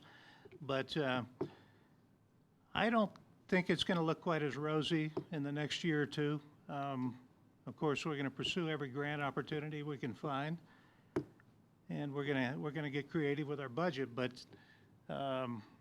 there's several million there, and I suppose that makes sense to do something to plan for a rainy day with that funding. Right. Well, We all know what's the future right now is projected, so I'd hate to say, we can't keep some of these funding because we're definitely going to need some rainy day money, so. And if I'm not mistaken, it sounded to me like the auditor, what he was trying to say was to be fiscally responsible and transparent to the taxpayers. You shouldn't just keep building this nest egg that you don't talk about, right? It's got millions and millions of dollars in it. You should appropriate that money in some sense. It can be reappropriated or allocated as your needs change, but there's also something to that, right? I mean. Yeah, Bruce may adhere to the 6 month. I think we ought to have a year's worth of reserve. That's how I feel about it. And in my previous position, I grew it to 2.5 years of reserve, and we did some nice projects with that. Sure. But when we know that when we know that revenues are going to be on the decline in certain areas, I think we have to be prudent about our investments going forward. Okay. And transparent. I think it's important that the taxpayers know that we're not just hoarding money to hoard money. Yeah. That we're taking care of the things we said we were going to, and that we have stuff on the horizon that we are trying to be mindful of, so, fair enough. Yeah, right. Council's not headed to Vegas. It's not happening. That's the reason I came for this. Yeah. See, now you know. Going to the Cayman, did he say? Okay, thank you, Peter. Heather? Sure, so just an update other than the run-of-the-mill things. I think I've made some good headway, and I'm wrapping up some issues, just going over with Peter on the nuisance revisions. So I'm hopeful in the next week or so I'll have a solid draft for everybody to review. obviously, I think a lot of us attended a joint services meeting, trying to start to address the topic of the homeless issues. I know that I received an invite the first week of October with regard to a further meeting with regard to transitional housing, which I think everybody identifies as a need. So I'm hopeful that conversation is successful. And then realistically, the biggest update is next week we have a meeting via WebEx for the Restorative Justice Program that's been set up by Restorative Justice Colorado. I think it's cities such as Fort Collins who operate their own Restorative Justice Program are going to be on there to basically inform myself, Peter, and I think Michelle Welsh from Probation is going to be a part of that as well, just as to how they've been able to successfully run a city-based restorative justice program. If we're interested in that, then I think shortly following that is the deadline for the grant that I believe will be pursued on October 15th. So is that something you'll share with the group, the Right. Restorative Justice Group? Okay. Right, after we have the meeting. And if anybody else obviously wants to be a part of that, I mean, more than welcome. I can. Have you thrown that out there to that group, anyone in that group, to ask them if they are interested in So not to the group per se, because I think that this is more of a meeting to inform the city. Okay. If we choose to operate our own program. Got it? You know, I threw it out to Michelle Welsh because she clearly had a lot of information. And she has a lot of experience with restorative justice programs, just, you know, from other jurisdictions that she's worked in. So I think it's more informative as to how we could successfully implement a program if the city chooses to go that direction. Okay. Okay. Perfect. Anything else? No, sir. All right. Thank you. All right. Council reports. Councilman James. I don't have a lot. The DBA is putting on Oktoberfest this weekend, so that's pretty cool. Getting ready for that. And then, yeah, I don't know. I'll be there on Thursday. And I kind of wish you guys would have made different decisions on the licenses that came up tonight. So, but other than that. But that's just my comment from the sidelines. So, since I was out on that one. But that's all I got. So. Okay. Councilman Hess? I went to DBA with Paul. I think we kind of dominated the conversation too. I don't know if anybody else got to talk. It was kind of interesting. Can't have two of us there. It's true. Well, you can. You should do it next Yeah, I'll go. So the had the introduction luncheon for the community clinics, which is the sub part of the hospital that oversees EMS, victims advocates, those things that are not directly associated with hospital operations. It was a really interesting meeting.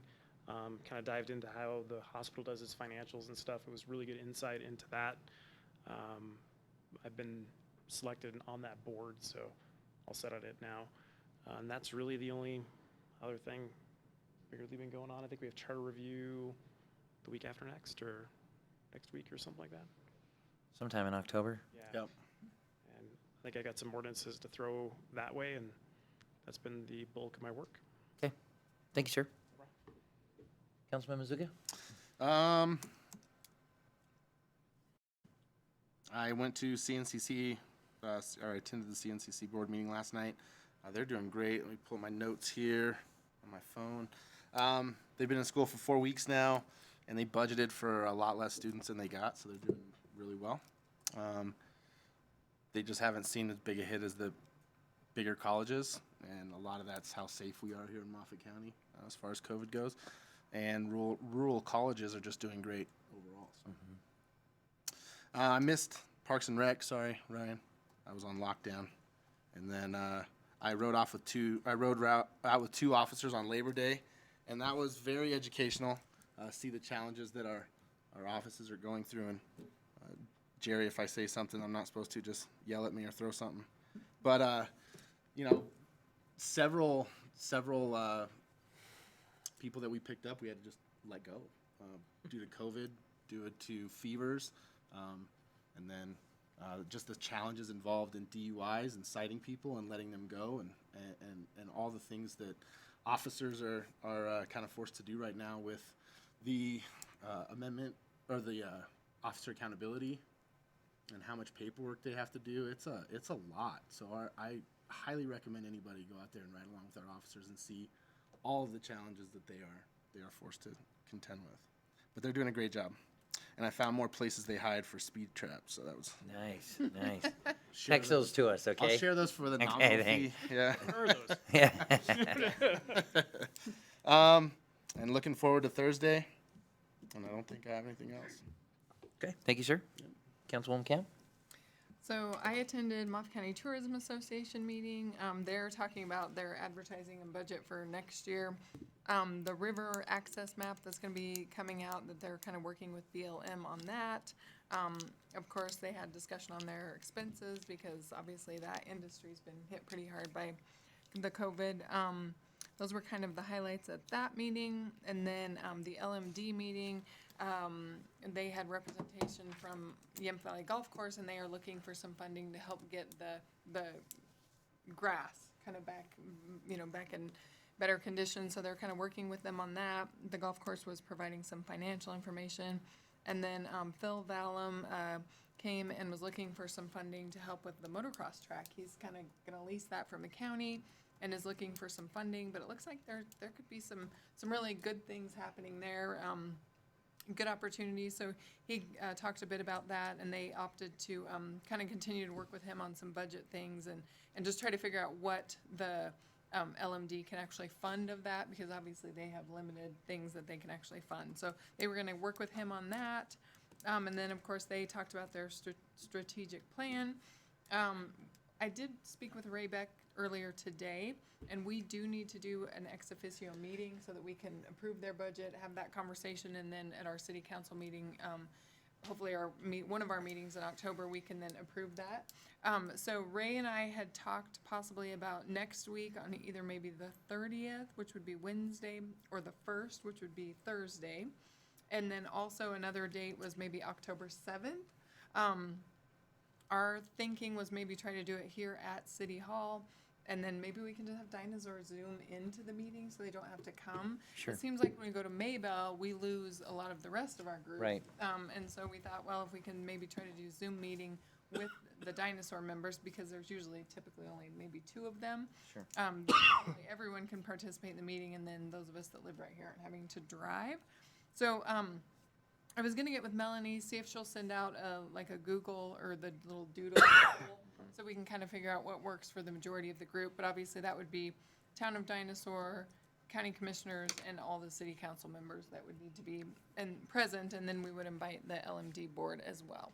So kind of think about those dates, and we were thinking maybe 4 o'clock or like 5 o'clock right as people get off work. So we'll kind of put those options out there, and you guys can respond to that, and we'll try to get that put together. You should have on your desk here this publication, this On Common Ground. I'm assuming that the Realtors Board was planning to attend, but because we had that presentation at the beginning, they probably opted not to. So this is something they try to present to us, I think, 2 times a year, and it comes from the National Association of Realtors. And it just has some good general information about housing and kind of what that looks like across the United States. So if you have a minute, I would just encourage you to pick that up and take a look at it.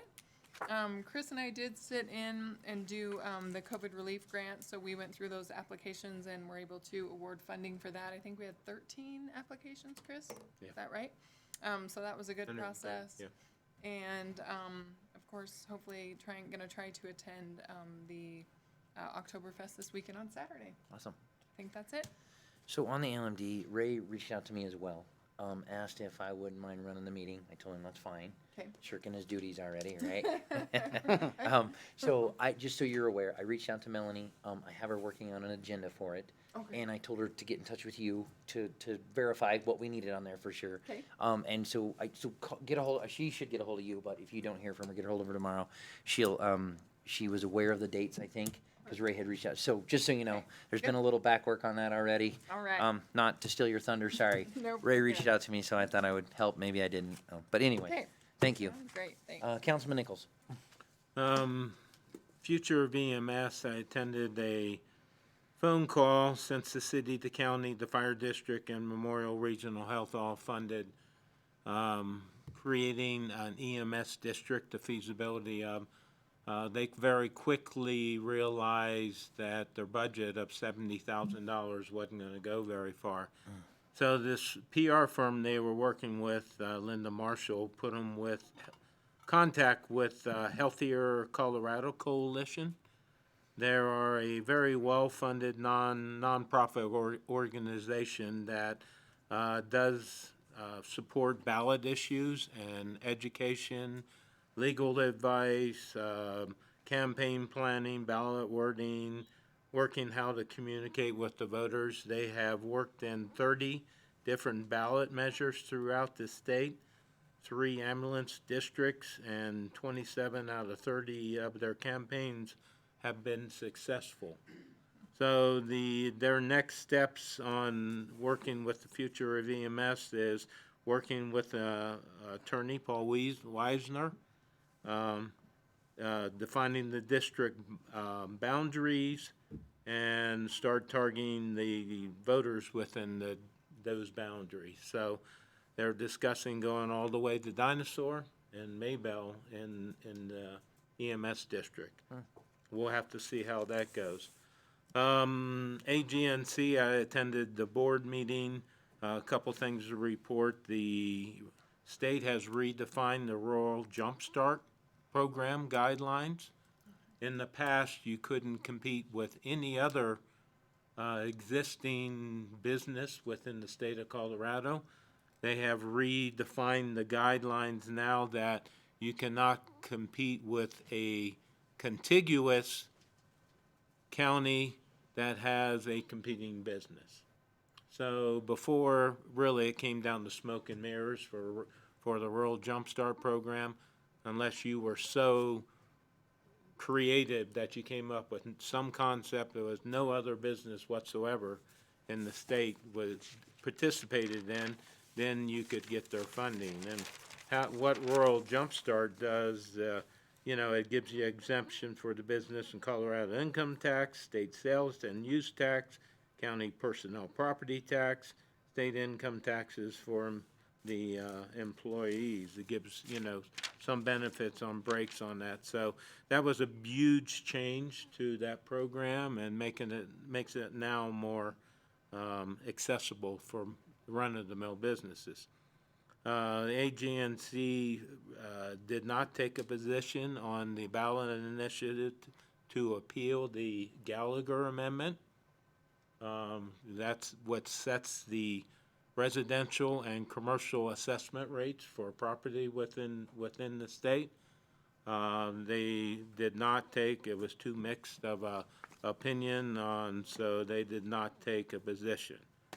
Combined services, it was reported a little bit, but Ryan did an outstanding job coming up with trail grooming update. He looked at repurposing a piece of equipment or multi-purposing a piece of equipment that Parks and Rec would use to groom the trails out at Loudy and the golf course for cross-country skiing all winter. Of course, I asked the county if they would participate on the groomer portion of that piece of equipment, which was what, $7,700 or so? And of course, they're going to take it to their budget, hearing or discussion. We also discussed Loudy Simpson ice rink staff programming for the winter. Ryan and Lenny are going to work a little bit more on that to work on keeping the ice rink open a little bit more and doing a little bit more with that complex. Heather mentioned that we did discuss the homeless population and how we're going to, what we should be doing potentially for that. It was a bigger subject than what we could handle right there during that meeting. We did go with Genevieve from United Way. She meets with, is that the meeting you referred to on the first? A lot of the other human service organizations in the community and try to come up with a recommendation we're going to discuss on the next joint services as well, if there's anything we can do. And as Councilman Mazuka said, a lot of these homeless people are people that they can't hold in the jail. and because of COVID, and they're out on our streets, and that's part of our problem. So, is it a long-term issue or not? You know, some lists would never go to a shelter. So that's the answers we need to do before we discuss that any better. Oktoberfest, it's this Saturday downtown. There's gonna be a car show, 3 bands playing, a couple of them from Grand Junction. Are you playing? Nope. We'll be in Okay. Colorado Springs. And, you know, refreshment sales and activity booths. No vendors, but activity booths. And the weather is supposed to be good, so I hope everybody shows up, and, you know, and that's what makes these events happen. Chamber Mixer, October 1st, Moffett Mercantile. It's 5 to 7. It's the first chamber mixer we've had since all this COVID mess started. So I hope everybody supports that. And backing up to combined services, October 14th, there's going to be a stakeholders meeting that Councilman Boyer is holding about the ball field at Loudy Simpson. Should we make an investment in those fields or not, or the amount of use they will get based on, you know, what kind of interest there is on those fields.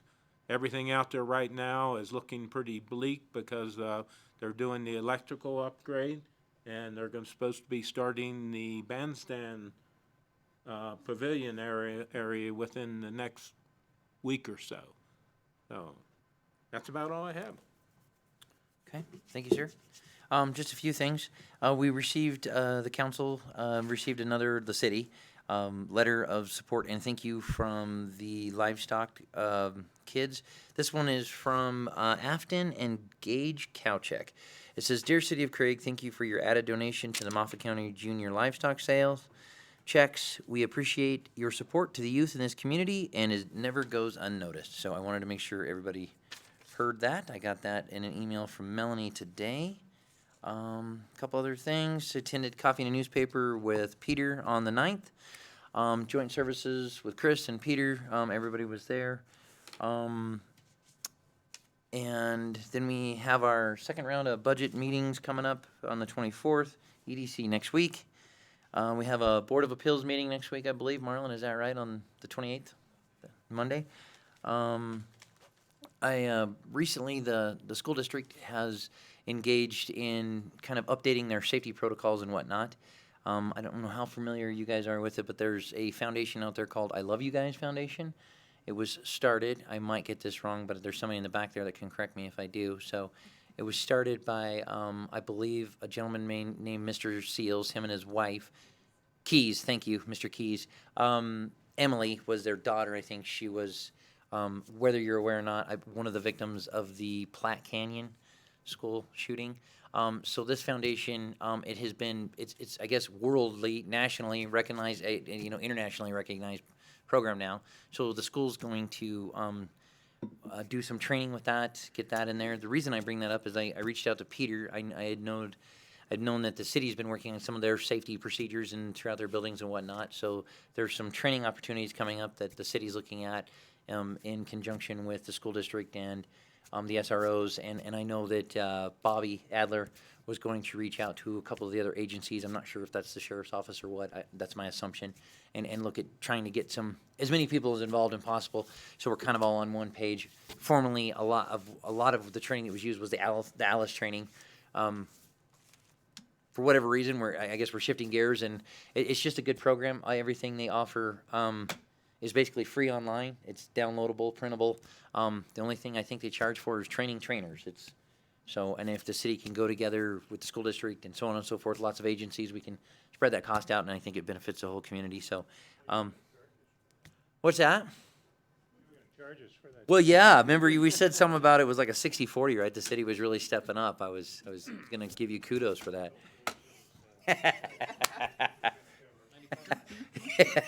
Sheriff office said they'd cover anything that was. Make sure you include. That's what Councilman Hess told me. And then we have charter review. It's on the 5th, I believe it is, Ryan. And then the LMD ex officio meeting. We should see a doodle poll or whatever that's called on that sometime in the near future. I think Melanie's gonna help Andrea with that, and we'll get that there. Other than that, I would entertain a motion. So moved. Second. Say if you like. Beat ya. Yeah, I just did both. Yes, I'm okay. Second. No, Councilman Nichols, and then Councilwoman Camp. There we go. Yeah, Councilman Nichols is doing so much. And then Councilwoman Camp. Cool. No, Peter, I cannot Zoom. I cannot Zoom on Monday properly. So, It's a great time to be a criminal. I had it on the calendar. What's funny is there's like drugs. No, that is the I think it's safe to walk out now. Right? No, yeah. Well, everyone else